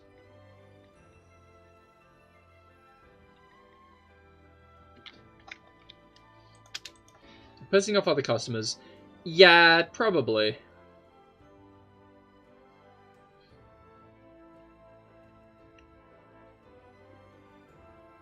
Unbelievable though. I should go in. I should make a see-through shirt. CahirLIVE merch. Here's the branding so far. Branded tapeworms. See-through t-shirts.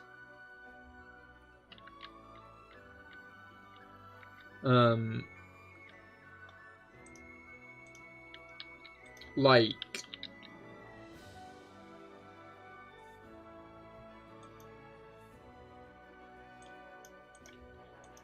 You wanna walk into Golden Corral and see... Gaza, like, the British footballer?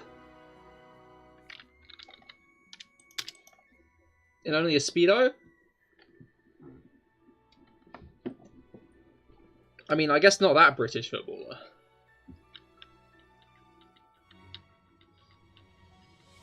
I guess just not to offend other customers, I imagine. Yeah, most likely.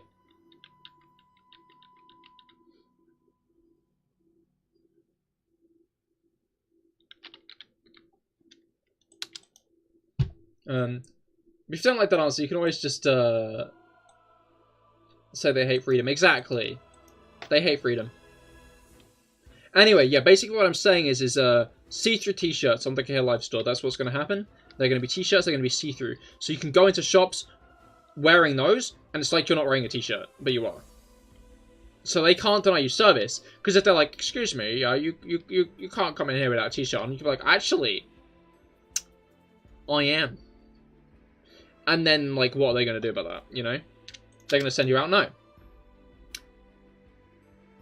Is it like raincoat texture? No. It's like regular shirt material. I'll figure it out.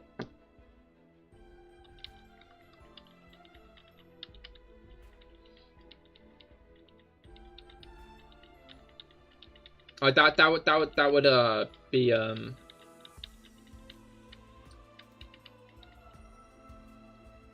Gaza is a word to describe a big gluttonous British man that's bald with an alcohol problem. I see.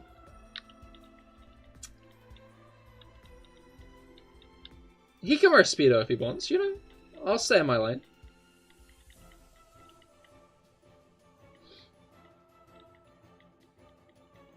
Inventory recipe book would really come in handy right now. It would, it would.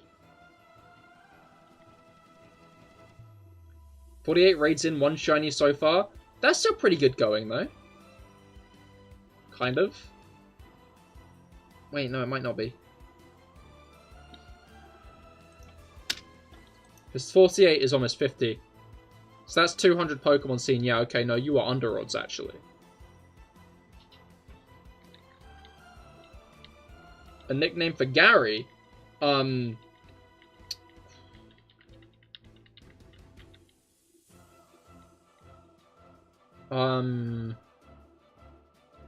Snailio.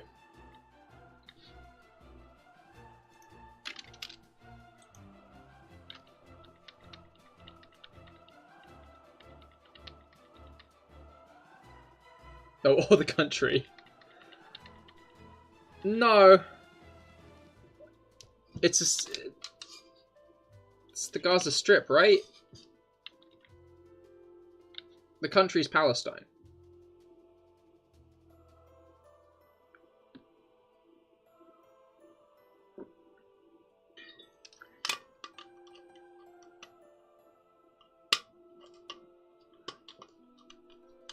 I've been catching everything. If there's a Pokemon in an adventure who you have a shiny of, you don't catch it to avoid duplicates. That's fair, honestly. I guess I can't say that.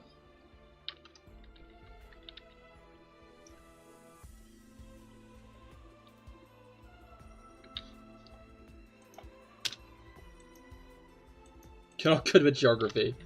I mean, I'm not the best with it, I'll be honest.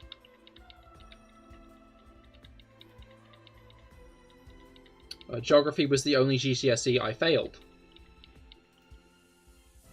To be honest, I only took Geography GCSE because I wanted to learn more about volcanoes. We didn't do much learning about volcanoes, I'm gonna be real. Like, there are a lot of facets to Geography GCSE. I didn't like most of them.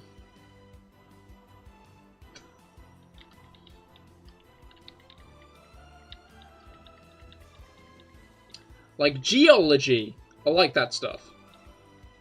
You pick Geography GCSE, but you understand nothing. Yeah, no, I understood some stuff a bit, but,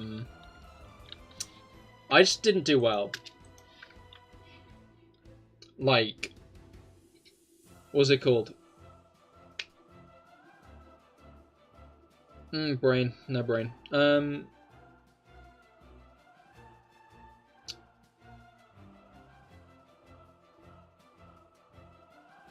I'll get there. I just did awful at exams.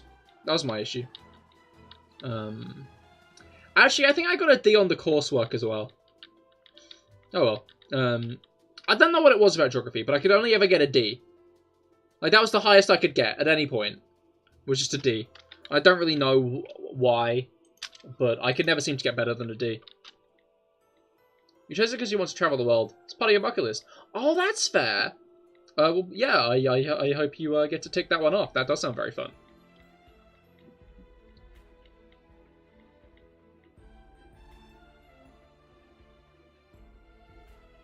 That's what she said.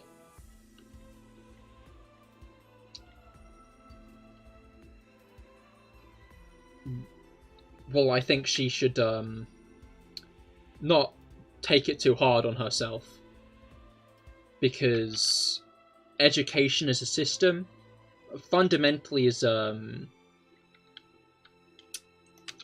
it's a flawed system that values the wrong parts. It's not really a proper test of knowledge. It's more of a way of just getting you ready for the working world. I'm sure she is a lot smarter than school implies. And she shouldn't be too hard on herself.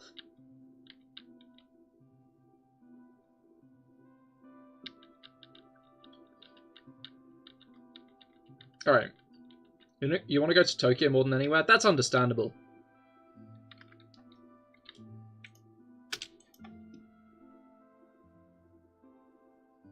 Where do I want to go?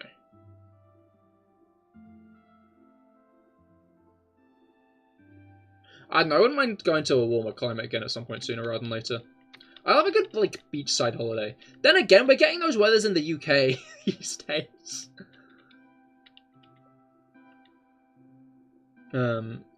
Let's go gun as well. That's understandable. Dubai's nice. Yeah, no, I've stayed a night there. I went on a cruise around the Arab Emirates.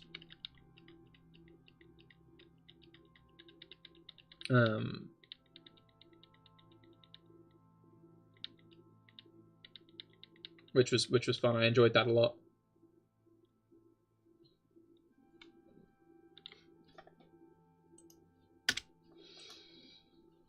It was very good.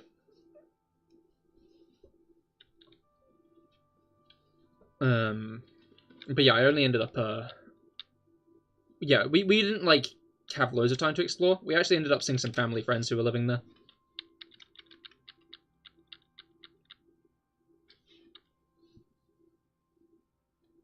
I think the best place on Earth at Christmas time is 100% New York City. Oh yeah, the decoration's nice there. I could imagine they would be.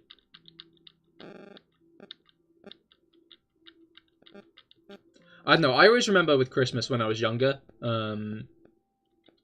like one day during December, during late December, we'd all get in a car and drive around the neighborhood and see like all the houses that put up fancy Christmas lights.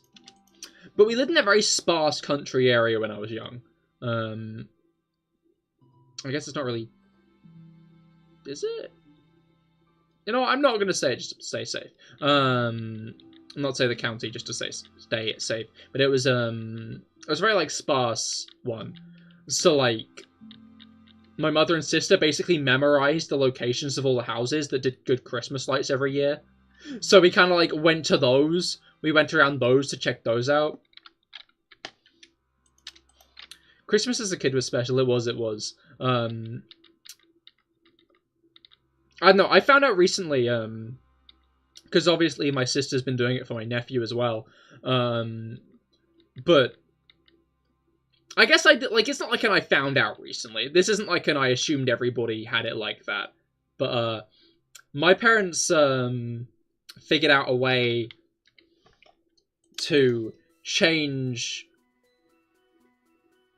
my duvets while I was sleeping.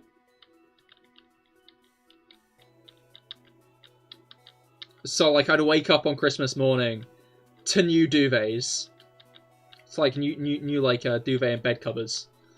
And, it seems my nephew is, also, finding Santa has, given him, new bed sheets as well.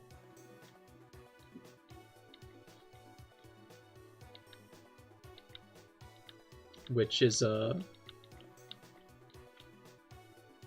very fun.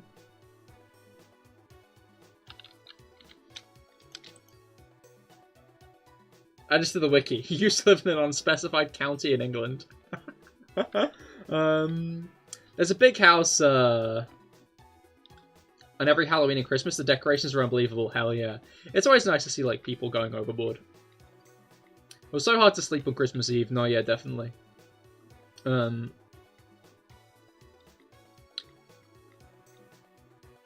is a skill. It is. I'm still, like, kind of trying to wrap my head around how it's done.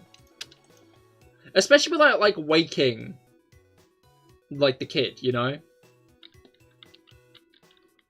To be fair, though, I kind of understand it with me. I'm a heavy sleeper.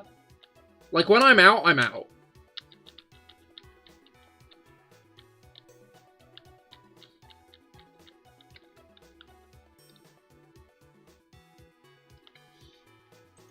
Alright. Go up. Bonk.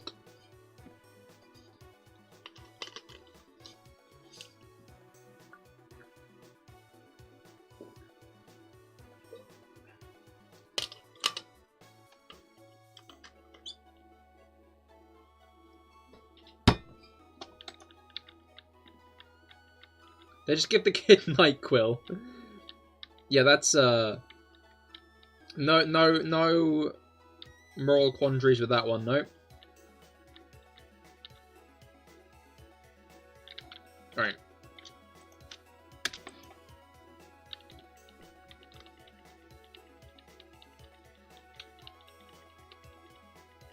I wonder where the cat is. She generally pops by around this time. Probably sleeping somewhere. To be fair, it's probably quiet downstairs at the moment, so...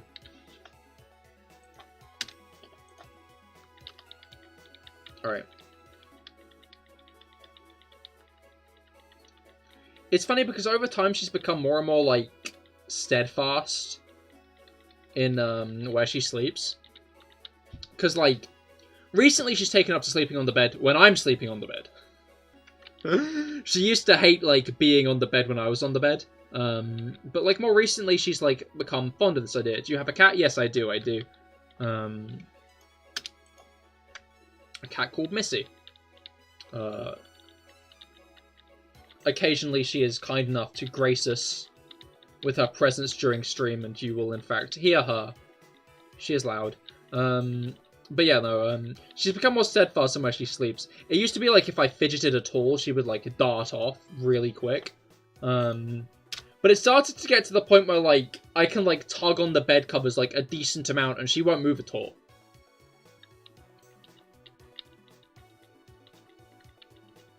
Like especially when I'm like more in like a lighter stage of sleep, I will fidget a lot. And it used to be if I like fidgeted too much, she'd like dash off. But no, these days she has realized that she can just stay there. Which is fine and all, except it's crazy how a creature so small can manage to take up so much of the bed. Like, it's almost as if she can deliberately position herself in the best spots possible to, like, be as much of an obstacle as she can be.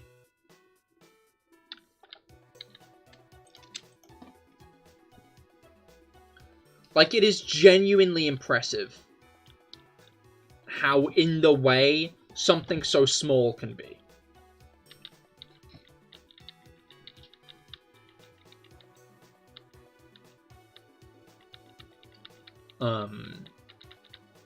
But she is also very cute when she's sleeping, so, like, I don't really have it in my heart to move her most of the time. Which I guess is the natural defense there. I guess that would be the issue, right? Imagine, like, a bear sleeping on your bed. Like, that might even, like, break it.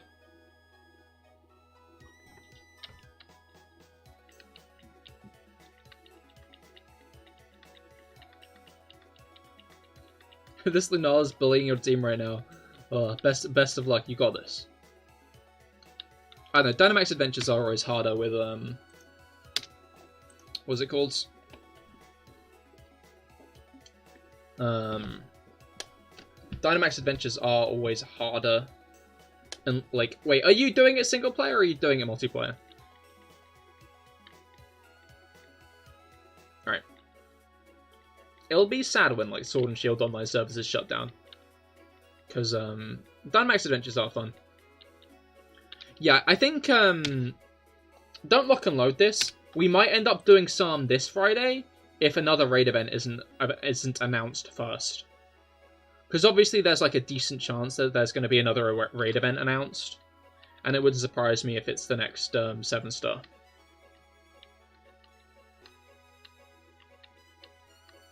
Alright. You have someone who isn't an NPC. He's Dynamax, but he won't stop using moves that don't affect it. Oh no.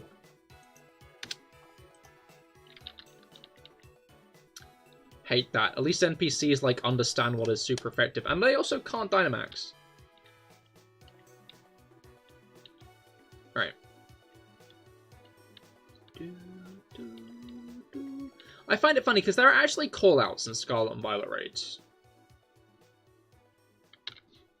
But I've never seen them used. Or maybe I just missed them.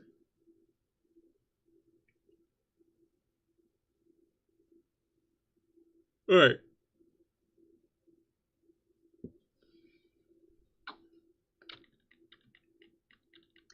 It is funny because Switch does have voice chat. And I find it easy to forget that if you use the Nintendo Switch app, you can actually voice chat with other people. Which is, incredibly funny, actually.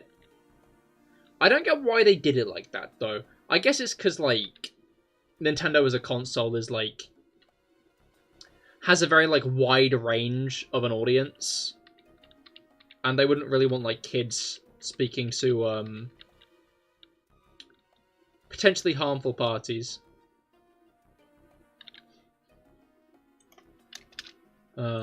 Convoluted way of doing it, definitely very convoluted. It would be so helpful to have voice chat in Dynamax Adventures. It would. Would make it much easier to coordinate. Make sure people who need to be getting Pokemon are.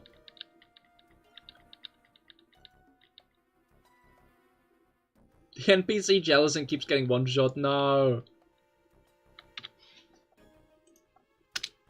Alright.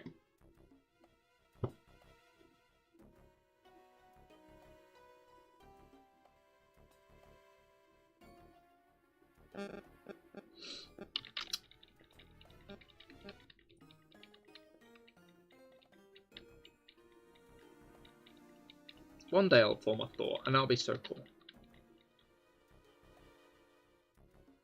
Alright. 3,650. Yeah, we're very close to half odds, which is pretty hype. 4,096, I believe.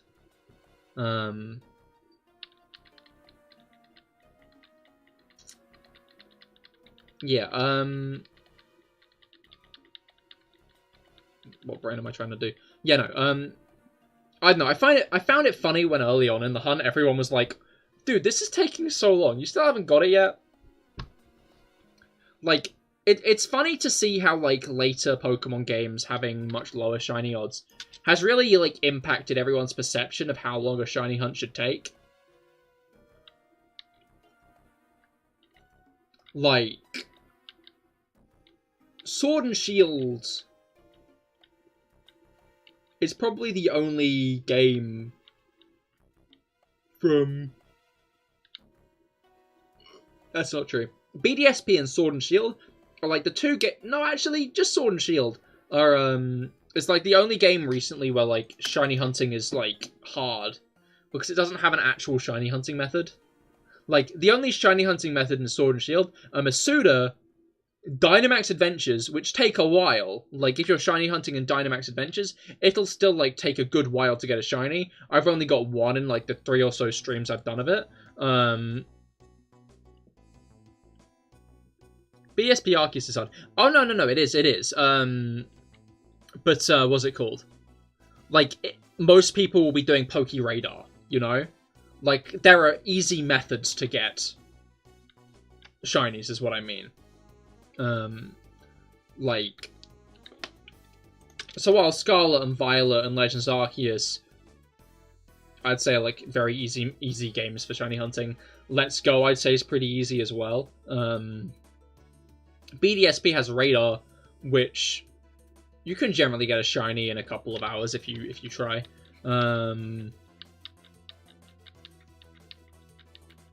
But Sword and Shield is like the kind of last game where shiny hunting was an actual challenge. Doesn't the Orange Sword give higher shiny chance and chain encounters are a thing too? I think the Aura might, but the chain encounters... Oh, hello, Dominic! How goes it? I hope your week's gotten off to a good start. But yeah, no. Basically, the thing with Sword and Shield shiny hunting is I think it is only when the Aura appears you get the boosted shiny odds, and that's like 3% of the time. Which really doesn't reduce the odds that much. Like, it still means they're pretty high.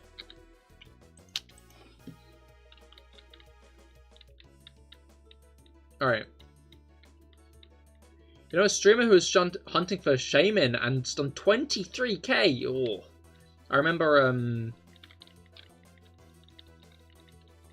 it took a year and a half.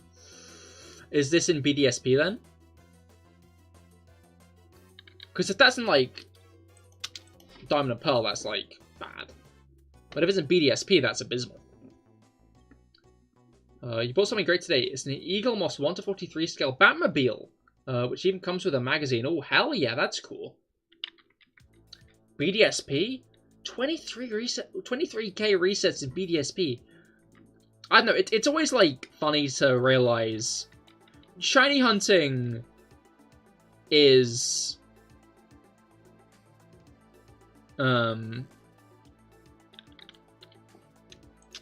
Shiny hunting is, fickle. You could, like, realistically never get a shiny, ever, if you even if you genuinely tried, you know? Just because of how odds work. But... Did I say realistically? It's not realistically. That isn't realistic.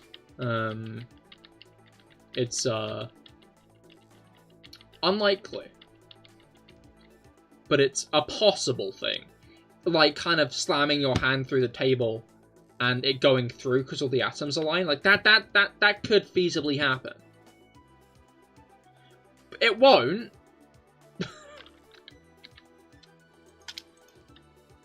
Max chain is 25? I thought it was higher than that. I don't know. Basically, the more you run into a Pokemon, the higher it's supposed to boost your odds. But it doesn't. It only does it 3% of the time. Which means it's not actually a shiny hunting method. You're basically just doing random encounters. Which means the only actual shiny hunting method in Sword and Shield is Dynamax Adventures and Masuda method.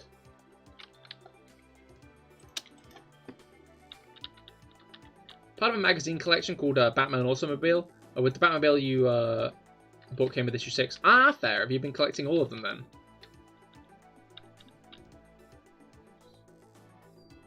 You lost that adventure. Or, well, yeah, best of luck next time.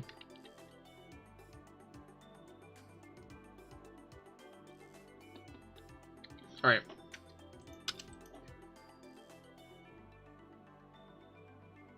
I don't know, like, I would like shiny hunting to be harder again. I think the magazine collection came out in 2013. Oh, understandable. That makes sense. Oh no, that's fair enough.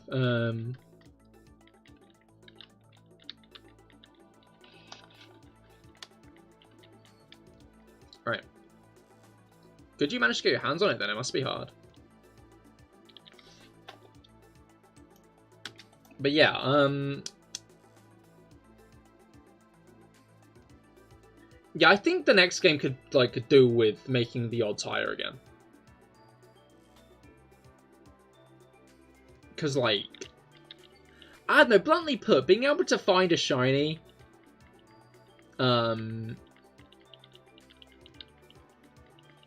consistently within a couple of hours, I just feel like that's a bit too cheap, you know?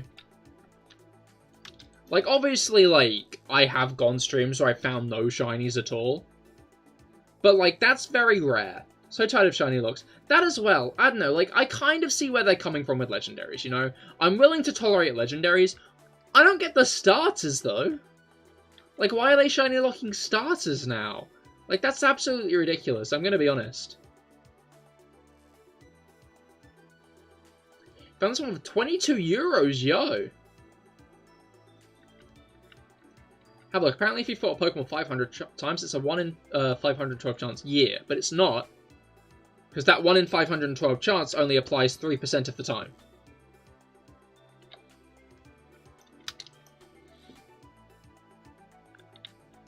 Um...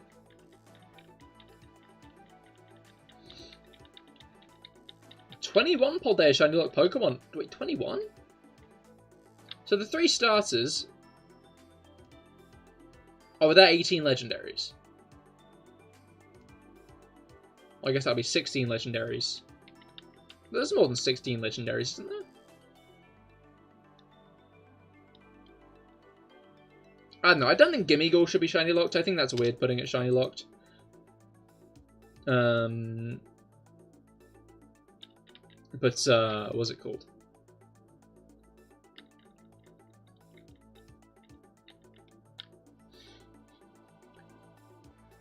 Like... Oh, also the Titan Pokemon, I'm guessing.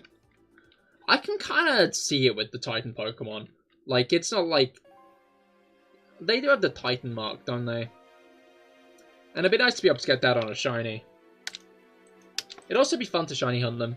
Yeah, no, I don't know. Like, it's a shame. But the one that I'm only really the ones I'm only really pissed off on are the legendaries in Scarlet and Violet and the starters in Sword and Shield and Scarlet and Violet. I just don't get why those are shiny locks, you know? Like, the starters specifically feel like,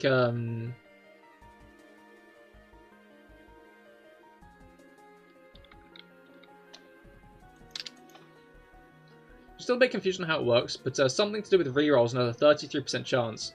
Doesn't mention the aura. Oh, okay, so it's not the aura at all. I don't know, I had 3% chance myself. But basically, it's a very inconsistent, like, thing to trigger. Which basically means you're not actually lowering your odds by that much. That That's what I understand. You're more or less just doing random encounters. But yeah, no. The shiny looking of the starters feels like they're trying to, like, stop players shiny hunting at the beginning of the game. Like, it feels like they heard players always complaining about how, like, long the beginning... No, it doesn't even feel like that. It feels like they saw players not getting into the game because they spent their time shiny hunting for the starters.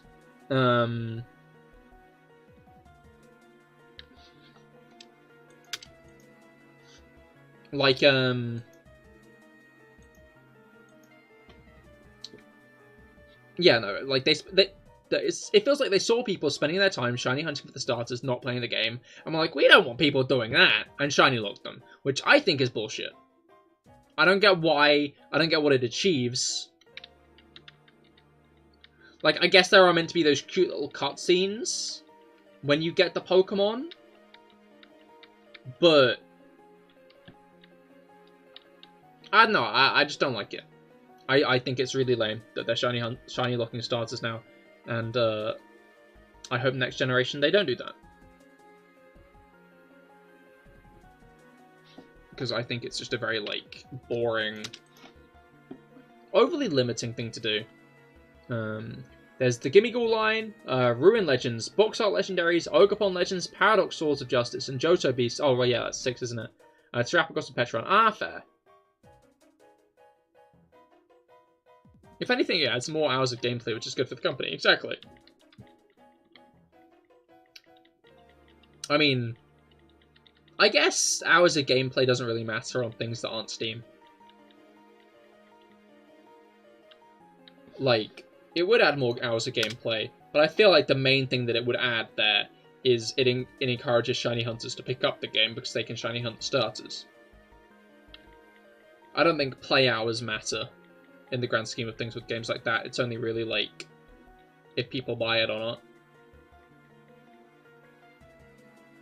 I understand Ogerpon, Terrapagos, and Petron. Yeah. I don't know. I understand Koraidon and Miraidon as well. I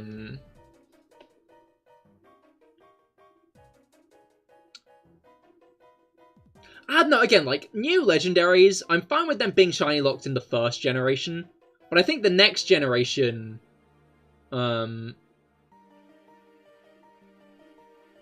what's it called? I think the next generation, they should, what's it called?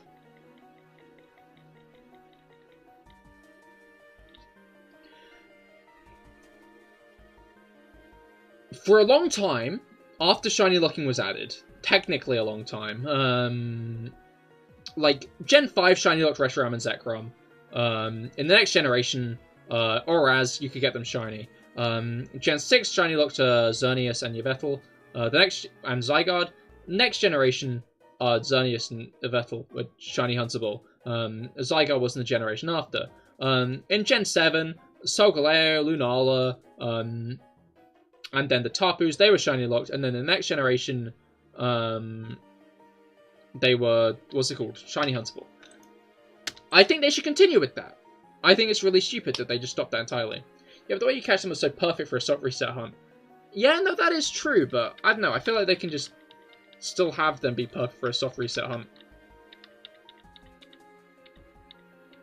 Yeah, the pattern is broken by this gen. And also just the entire, by Kubfu and the Galahorse trio. But also by, like, the omission of Zacian and Zamazenta. You want to get some sleep and your Wi-Fi is bugging, so goodbye and good luck? Understandable, Bruger. I hope you have a great rest of your day. They should start adding characters to Pokemon like Super Smash Bros., Chopper, Sonic, etc. Dude, that would be just like the Avengers. That would be so cool, like the Avengers.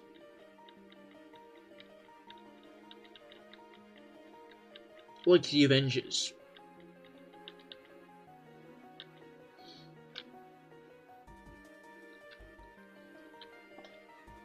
Right.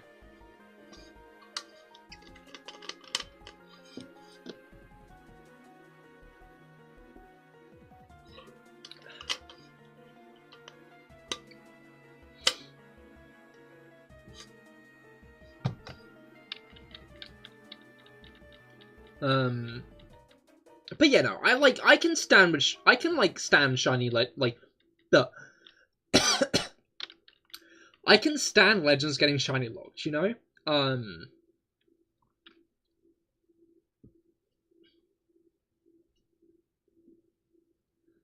Like, I find that's, like, an annoying bit, but they want to do the events later on, and, like, alright, fine. The starters is the only one that really pisses me off. And if Shiny Zacian and Zamazenta were only gettable through that event a few years ago, then that'll piss me off. You know? Then, like, then that's, like, why did they do that, you know? Like, it's, we better get them next year, is my blunt put. Can't wait to catch a shiny Sonic. It's shiny locked. Hope the Ruin Legends are giving out how the Galabirds are. Yeah, no, fingers crossed. That would be nice. Although, weren't they given out by this point?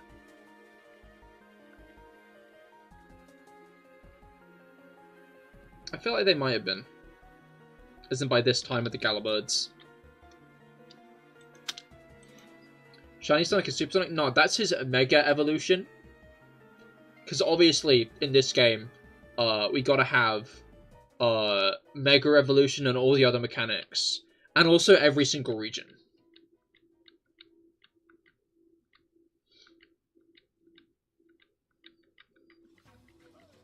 Alright.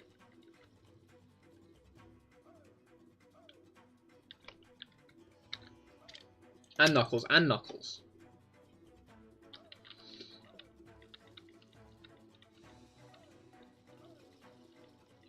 Not the Ruin Legends. Yeah, no, I know the Galabirds were given out for competitive players. It was like tournaments that they ran, and you could get the Galabirds as a reward for competing.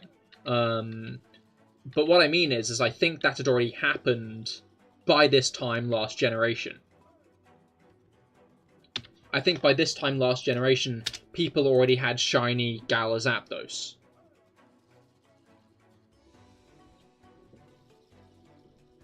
So I have to wonder if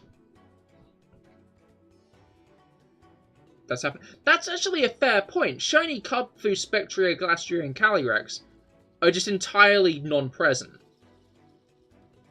They could save until, like, almost Gen 10. That is true. I guess it depends if we're actually getting a new game this year. Because if we're not getting a new game this year, then obviously a good way to keep people interested over the next year, until the next game, would be to, like, sprinkle in shiny legendaries. Whether through raid events or through competitive stuff. Which I'd take. I mean, always round, I'd be happy if we didn't get a game this year. You know? But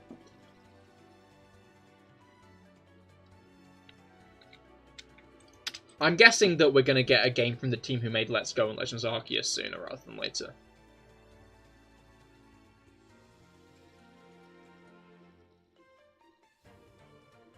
Honestly, you hope we don't, because everything's happening so fast. You have to get another 100 shinies in a year. I mean, to be fair, the only way that we'd get more Pokemon is if we get another Legends game. But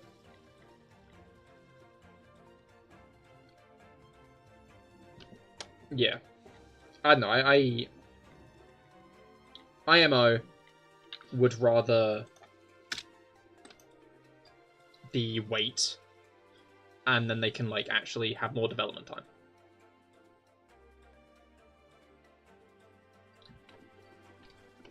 So yeah, just either skip out on a game this year, or maybe next year, you know? Maybe next year, and then the focus is on Gen 10. They should probably save a new game until the new console, if there is one. Yeah, no, rumors are saying the next console is going to be 2025. I think the next game... No, I think the next generation should be 2026. 2026 because... what was it called? 2026 because that's Pokemon's 30-year anniversary. And that'd be a great new year for a new generation. If Ilka makes a faithful remakes of Black and White, I swear to God. I don't know. I feel like BDSP, like, okay, this is a very hot take. BDSP felt very rushed. If Ilka were given an actually good amount of time to make and clean up a game, Black and White would be good games for a faithful remake because they're good games. One of BDSP's issues is that they were remakes of Diamond and Pearl, not Platinum, because Diamond and Pearl weren't that good. And I think that's what really held them back. Like, I could do an art style change. I'm not that big a fan of, like, the BDSP art style, but Black and White already have remakes? They do?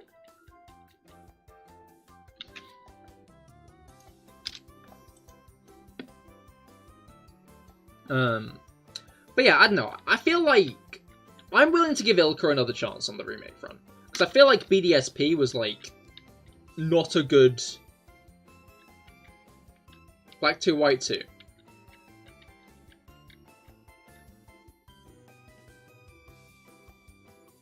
I don't get why they made Xenoblade Chronicles Definitive Edition. We already had a Xenoblade remake on the Switch. Xenoblade Chronicles 2.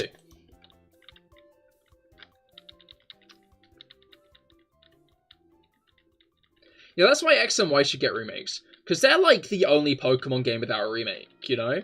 Because, like, Red and Blue had Yellow. Gold and Silver had Crystal.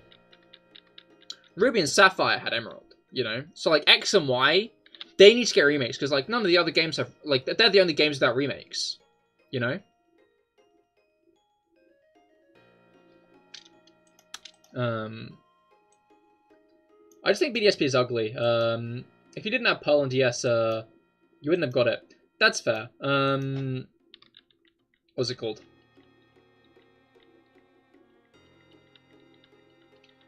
You're bad. You thought those were remakes. Yeah, with the 2 at the end?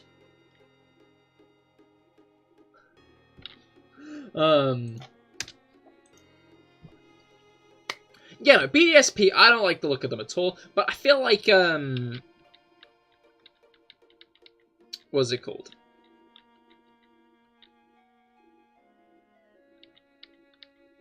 I feel like they'd go with a different art style for a Black and White remake anyway, because Black and White has very different shaped chibis to Diamond and Pearl, which is what the BDSP chibis were trying to imitate. And again, I feel like with more development time, preferably not during a global pandemic,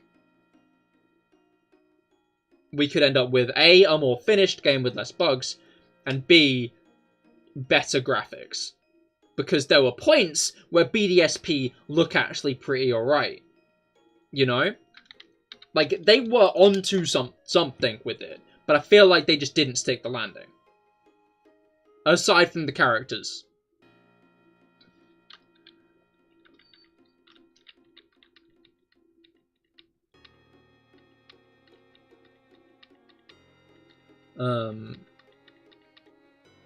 But yeah, I'd be willing to give Ilka another chance, is the point I'm trying to make, you know?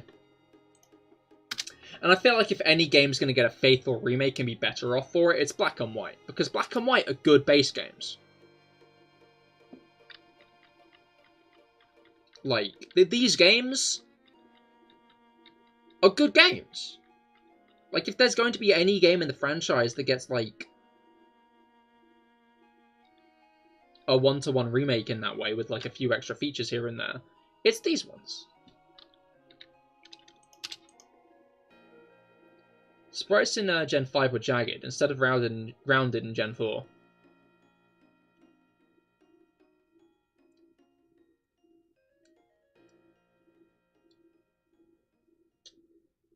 What do you mean jagged? I don't know, they were lankier, if that's what you mean. Like, the Gen 5 characters were a lot lankier. Ilka deserved another year to cook, as the parts they were let to cook, they cooked. Yeah, no, like, the Grand Underground? I feel like while I'd rather... The Underground ends up being a mixed bag. Because on one hand, they kind of entirely gutted secret bases.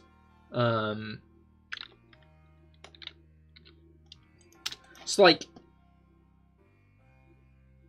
but I could see that being like a communications issue, you know? Like if they made secret bases proper, I'd have been fine with it, but they didn't. But the rooms, I think, are cool, because they let you catch Pokemon. Well, they let you catch more Pokemon, you know? They give you stuff like Houndour and Houndoom, and a bunch of other like Pokemon that got evolutions in Gen 4 that were entirely omitted from Diamond and Pearl. Well, I do think Platinum's encounter table might have been a better idea. Like, I think the Grand Underground is a very nice addition. Well, the Grand Underground Chambers are a very nice addition. If the rest of the Underground is a bit eh. I'll be interested to see if we do get more Ilka remakes, though, or if we kind of go other directions with the remakes. Because, like, Legends Arceus did really well. And that was the real Diamond and Pearl remake. That was the real Game Freak Diamond and Pearl remake. I think they just had Ilkas there to appease the people who would get mad at no Diamond and Pearl remake.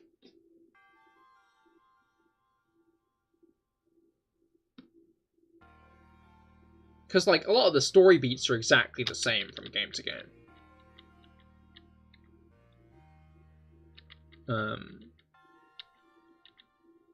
So I'm steadfast in arguing Legends Arceus are the real Diamond and Pearl remakes.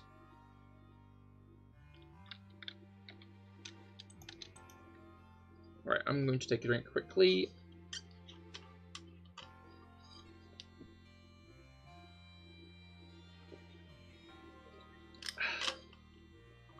Hard to describe it sharper.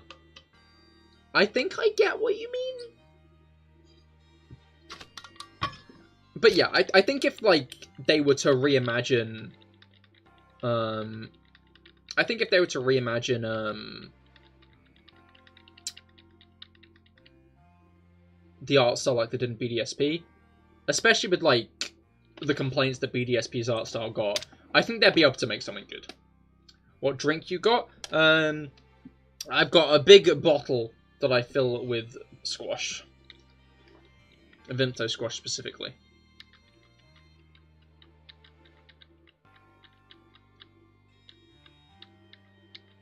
Just to keep me hydrated throughout stream. Because especially shiny hunting streams, my... what is it called? Throat, especially during shiny hunting streams, gets hoarse quick.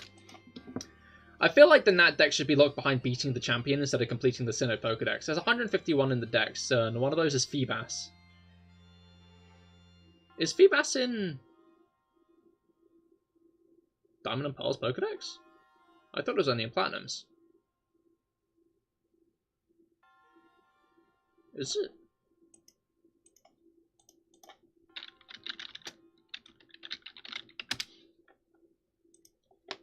Because, like, I know Milotic is... oh, it is! How did I forget that? Wait, I swear Cynthia had Gastrodon instead in Diamond and Pearl.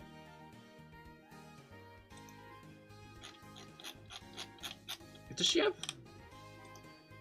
she does have. She just has Gastrodon and Milotic. Huh. Yeah, no, I see your point with the Nat Dex. I do agree that it is kind of silly. I always remember seeing all 151 most of the time, though. I think there are a couple of trainers with Feebas around. Anyway, no, I agree that the Nat deck should just be given after beating the champion. Or even before, because I like the way Oraz did it. I think that was a very, like, interesting way of, doing the Pokedex in Oraz, the national dex in Oraz.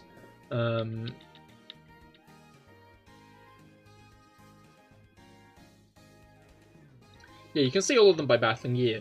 I remember the only one I missed when I was younger was Drifloon. And you can get that easily.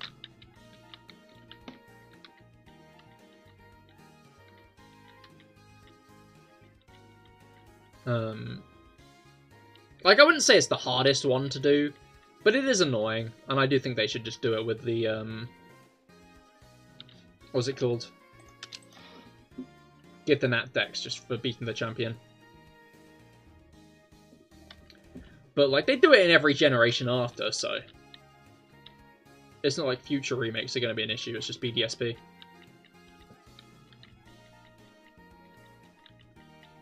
But do it like that. Oh, almost at 3,700. Looks like we will indeed be making it to 4K next stream, I think. Maybe? Maybe not quite. I'm not going to lock that in yet, actually. We'll almost be at 4K by next stream. That's what I'll say.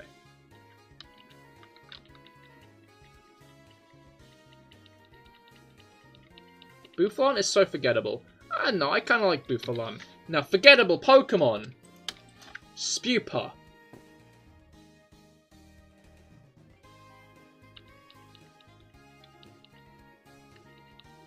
Very forgettable, that guy. BDSP Feebas uses its pre-Gen 5 evolution method, Max Beauty. Yeah, which... Does it not have to trade one at all? In BDSP? Because I know, like, in Auraz, it had both, didn't it? It had both being able to be traded and being able to be contested.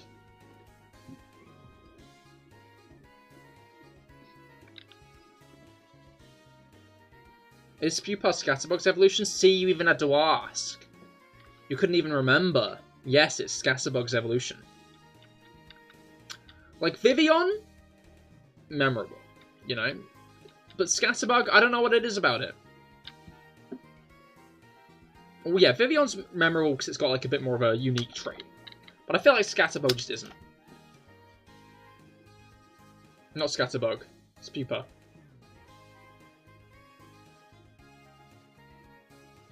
Yeah, but come on, there's 1,000 nowadays. True. But you were the one who started talking about forgettable Pokemon.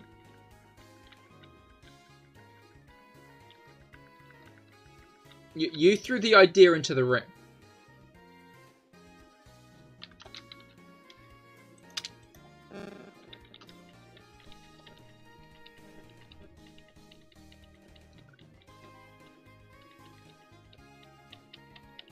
Alright. No, I think Buffalon's kind of cool. I feel like Jinx is forgettable. Maybe a... I don't know. Alright. I wish I could forget Watchog, but the anger never leaves.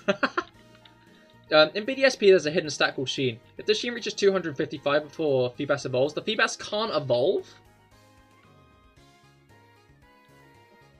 Huh? Huh. Bizarre.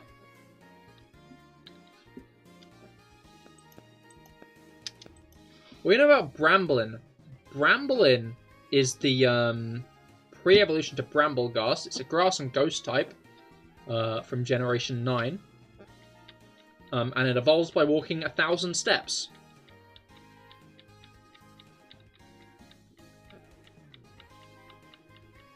That is Bramblin.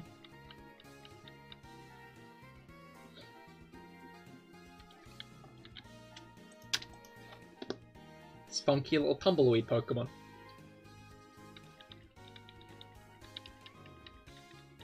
Basically, if Sheen reaches 255, you can't feed the Pokemon Puffins ever. Yeah, but what is Sheen? How do you get it? And the little Rollerbug, Rellor.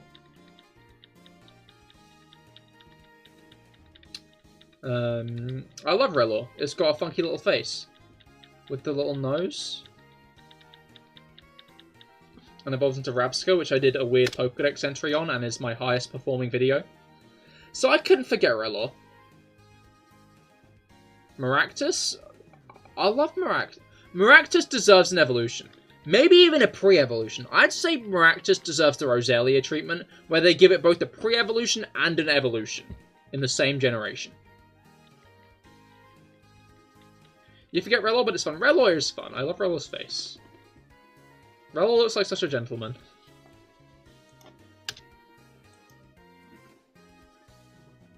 Well, that's so real, actually, right?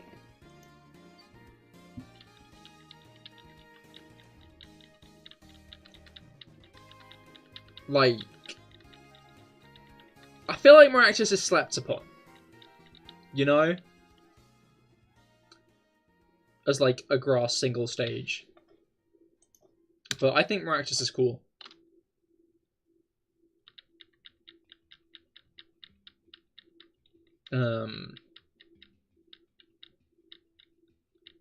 It's Death's Donjona for you. You don't remember it often, but when you do, you're mildly displeased.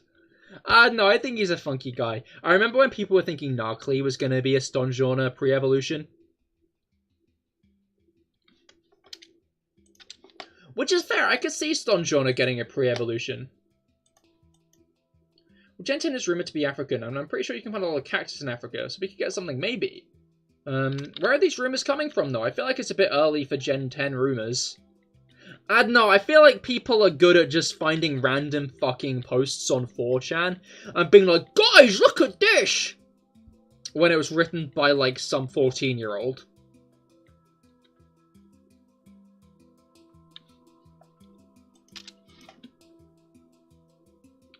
When you feed a Pokemon a Puffin, the Sheen stat goes up. Oh, okay, so it's like a cap on the amount of stats of each part you can have on it. So really, it would be impressive if you managed to lock out a Feebas, because you kind of know it wants to be beautiful. You kind of know it. You want it to be beautiful, you know.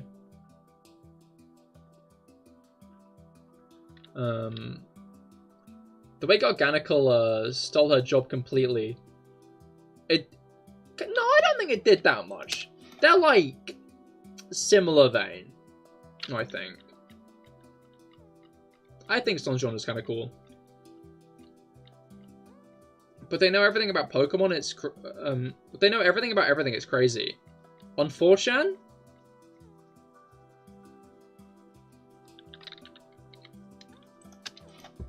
Is that what you mean? You cannot decrease this? I mean, I'm guessing it's just a way to stop, what's it called? You, like, maxing out all the stats or something. It isn't great, though. I guess, feasibly, you could still evolve the Feebas by transferring it, but that's annoying. The Riddlers on Twitter? Oh, yeah. I don't think they do. I feel like they've had plenty of misfires. They fucking have. That Coup guy, rambling about Mega Evolution never happened. Like, he said about Mega Evolution so many times, no Megas. They know nothing about shit. They just sometimes hit it right.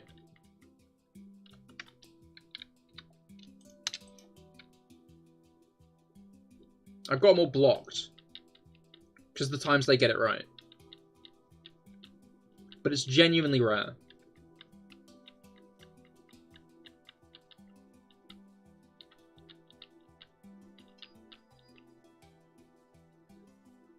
Like, they throw so many darts, they're bound to hit the mark eventually.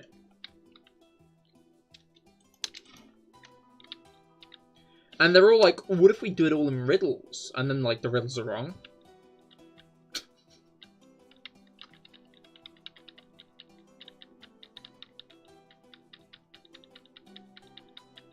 I don't know, I don't trust the leakers. I don't think you should ever trust leakers, honestly. That's the CahirLIVE word of advice, is like, if leakers say something, don't just believe it. Be like, maybe this will happen. But, like, invest trust in them. I would be very down for a region based on a country in Africa. Because so far, Pokemon went from being Japan-centric, they go from being Japan-centric to being, what was it called? To European-centric and America-centric. Like, every generation since 5 has either been America or Europe.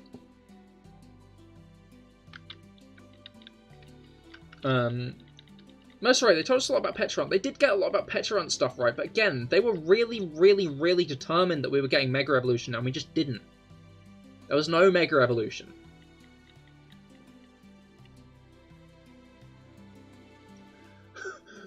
What about Farfetch'd and Hatsune Miku? Could we trust them? Not one bit, Felix. That was kind of pathetic, I'm sorry. Huh? Surfetch. Now that's a guy you can trust. True. True. You can't... Ugh. You can't deplete a Sheen stat a Pokemon has. Oh, yeah, you mentioned. You think you know the most forgettable Pokemon? Don't take my boy's name out of your mouth. Pyukumuku is the GOAT.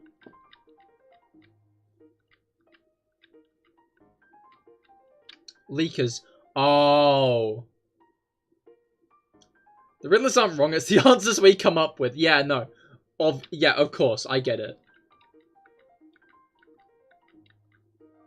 No, I will stand by Pyukumuku. I love Pyukumuku.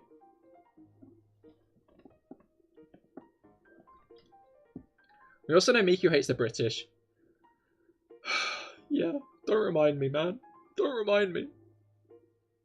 She did good making Minecraft, but...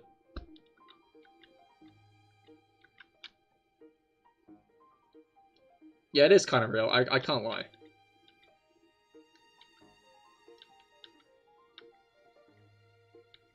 Alright.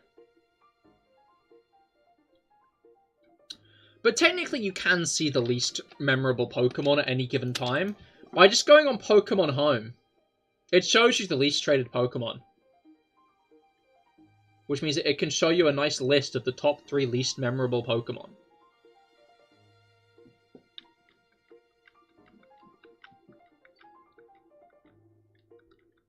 Alright.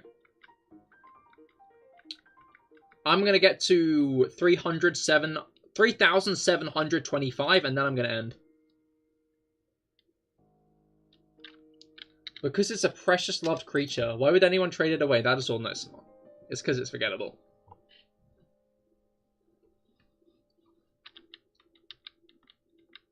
You would trade away a precious and loved creature to spread the love. You're very, very tired. You're going to head off to bed. Have a good night, everyone, and good luck with your hunt gear. Thank you, Mr. Me. Best of luck with your hunts as well. Hopefully you can get that Lunala soon. And I hope you have a great night. Alright, yeah. No, I'll be finishing up in just a couple of encounters anyway. And then I'll be doing some Pokedoku. So be sure to stay Pokedoke tuned. That works. Right.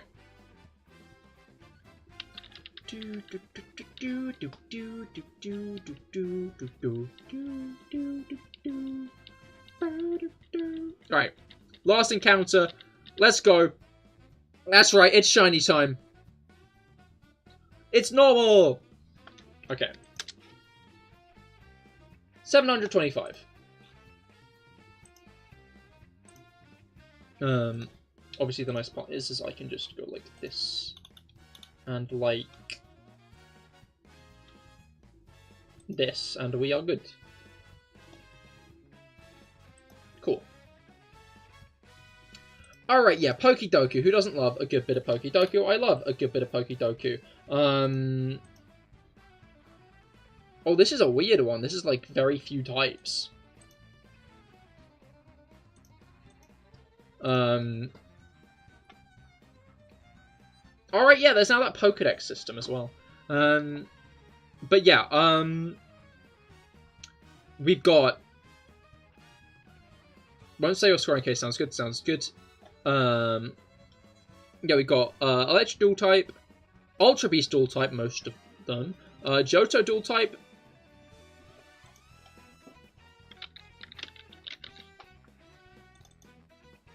.8%. Yeah, obviously, don't say answers to categories I haven't filled in yet, but if I have filled in the categories, so Johto dual types, feel free to say those. No evolution line from Johto, first an evolution line from Johto.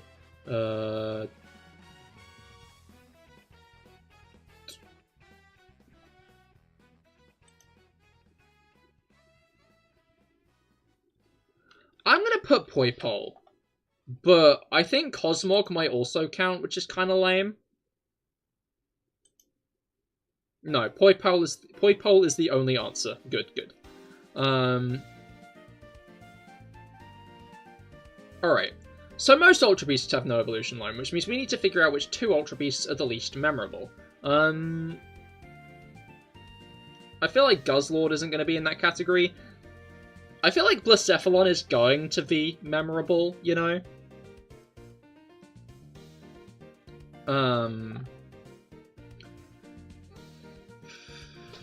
Okay.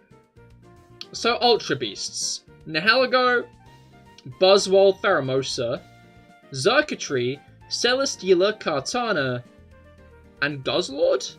And I think that might be it, other than Blacephalon, Stakataka, Poipole, and the Garnadel. I'm gonna put Kartana here. And Stakataka here. Okay, those are both really high scoring. Never mind. You should have shown Mr. Basculin. He's an Ultra Beast. He is. Alright. I don't think that was that right, which isn't that great, but, Alright.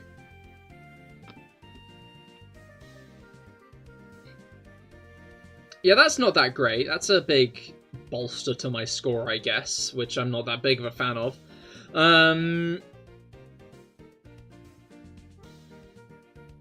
I guess Stack Attacker ended up being memorable because it's one of the 2 added in later games. I wonder what the other one's got. Electric dual types. We're going to want to go... Surprised about Stack Attacker, so am I. Electric dual types. I think we're going to want to go more Gen 9 and Gen 8 and 9 for electric dual types. I don't think Yamper or Bolton are dual type. But I think they might end up getting a good score anyway. Same with Toxicity. I'm wondering if Mega Ampharos is a good idea, but too clever of an idea, if that makes sense. And I should just go with Pormot.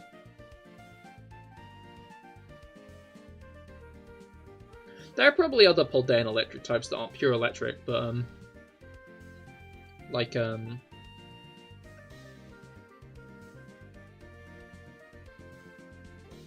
that might be something loose in my headphone. It's making noise.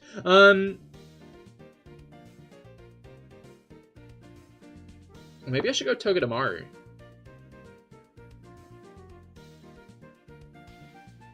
Heliolisk is generally a good answer. I'm gonna go Pormot.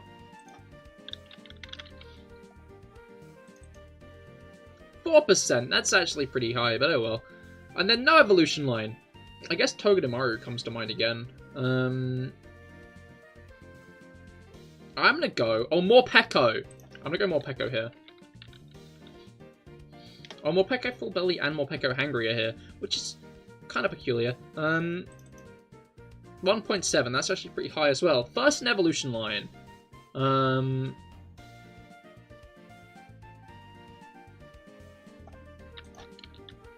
Toxel.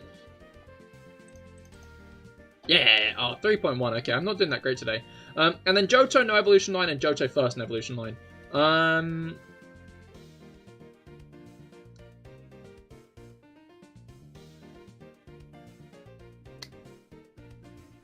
I feel like there are a bunch of ones in the no evolution line category last time that I felt really foolish for not thinking of. Would Pineco be thought of a lot? Maybe. I'm gonna go Gligar again. 1%, okay. And then no evolution line. Obviously Skarmory, like all the legendaries. Oh, I maybe should have put Dunsparce. Yeah, no. Skarmory, all the legendaries. There are definitely more. I put Celebi last time, and that was like an interesting Pokemon that got first, and I can't remember what it was.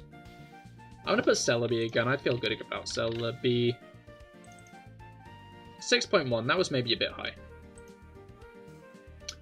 Okay. 143. That's kind of alright, because that basically means I got 43, right? Oh, Corsola. Corsola's who I was thinking of. Oh, Raikou, Suicune, and Entei all got lower. I should have put Corsola. Yanma was the lowest here. Gligar was the second lowest. Poipole was the only answer here. Alolan Geodude was here. Toxel was pretty close to it, though. Celesteela was the lowest here, both. Nihilego was a bit lower. Stakataka was the highest. Okay, interesting. 127. Bloody hell. And then Kartana was the second highest. I should have put Celesteela on a Garnadel. Cute number. Why, what did you get, Felix? Iron Thorns was the lowest in No Evolution Line Electric. Morpeko was actually pretty high. I should have thought of Iron Thorns or like Rotom. Oricorio is a pretty good bet all the way around. Dual type Thundurus was the lowest, with Iron Thorns pretty low as well. Who did I put? Pomot, who was very high.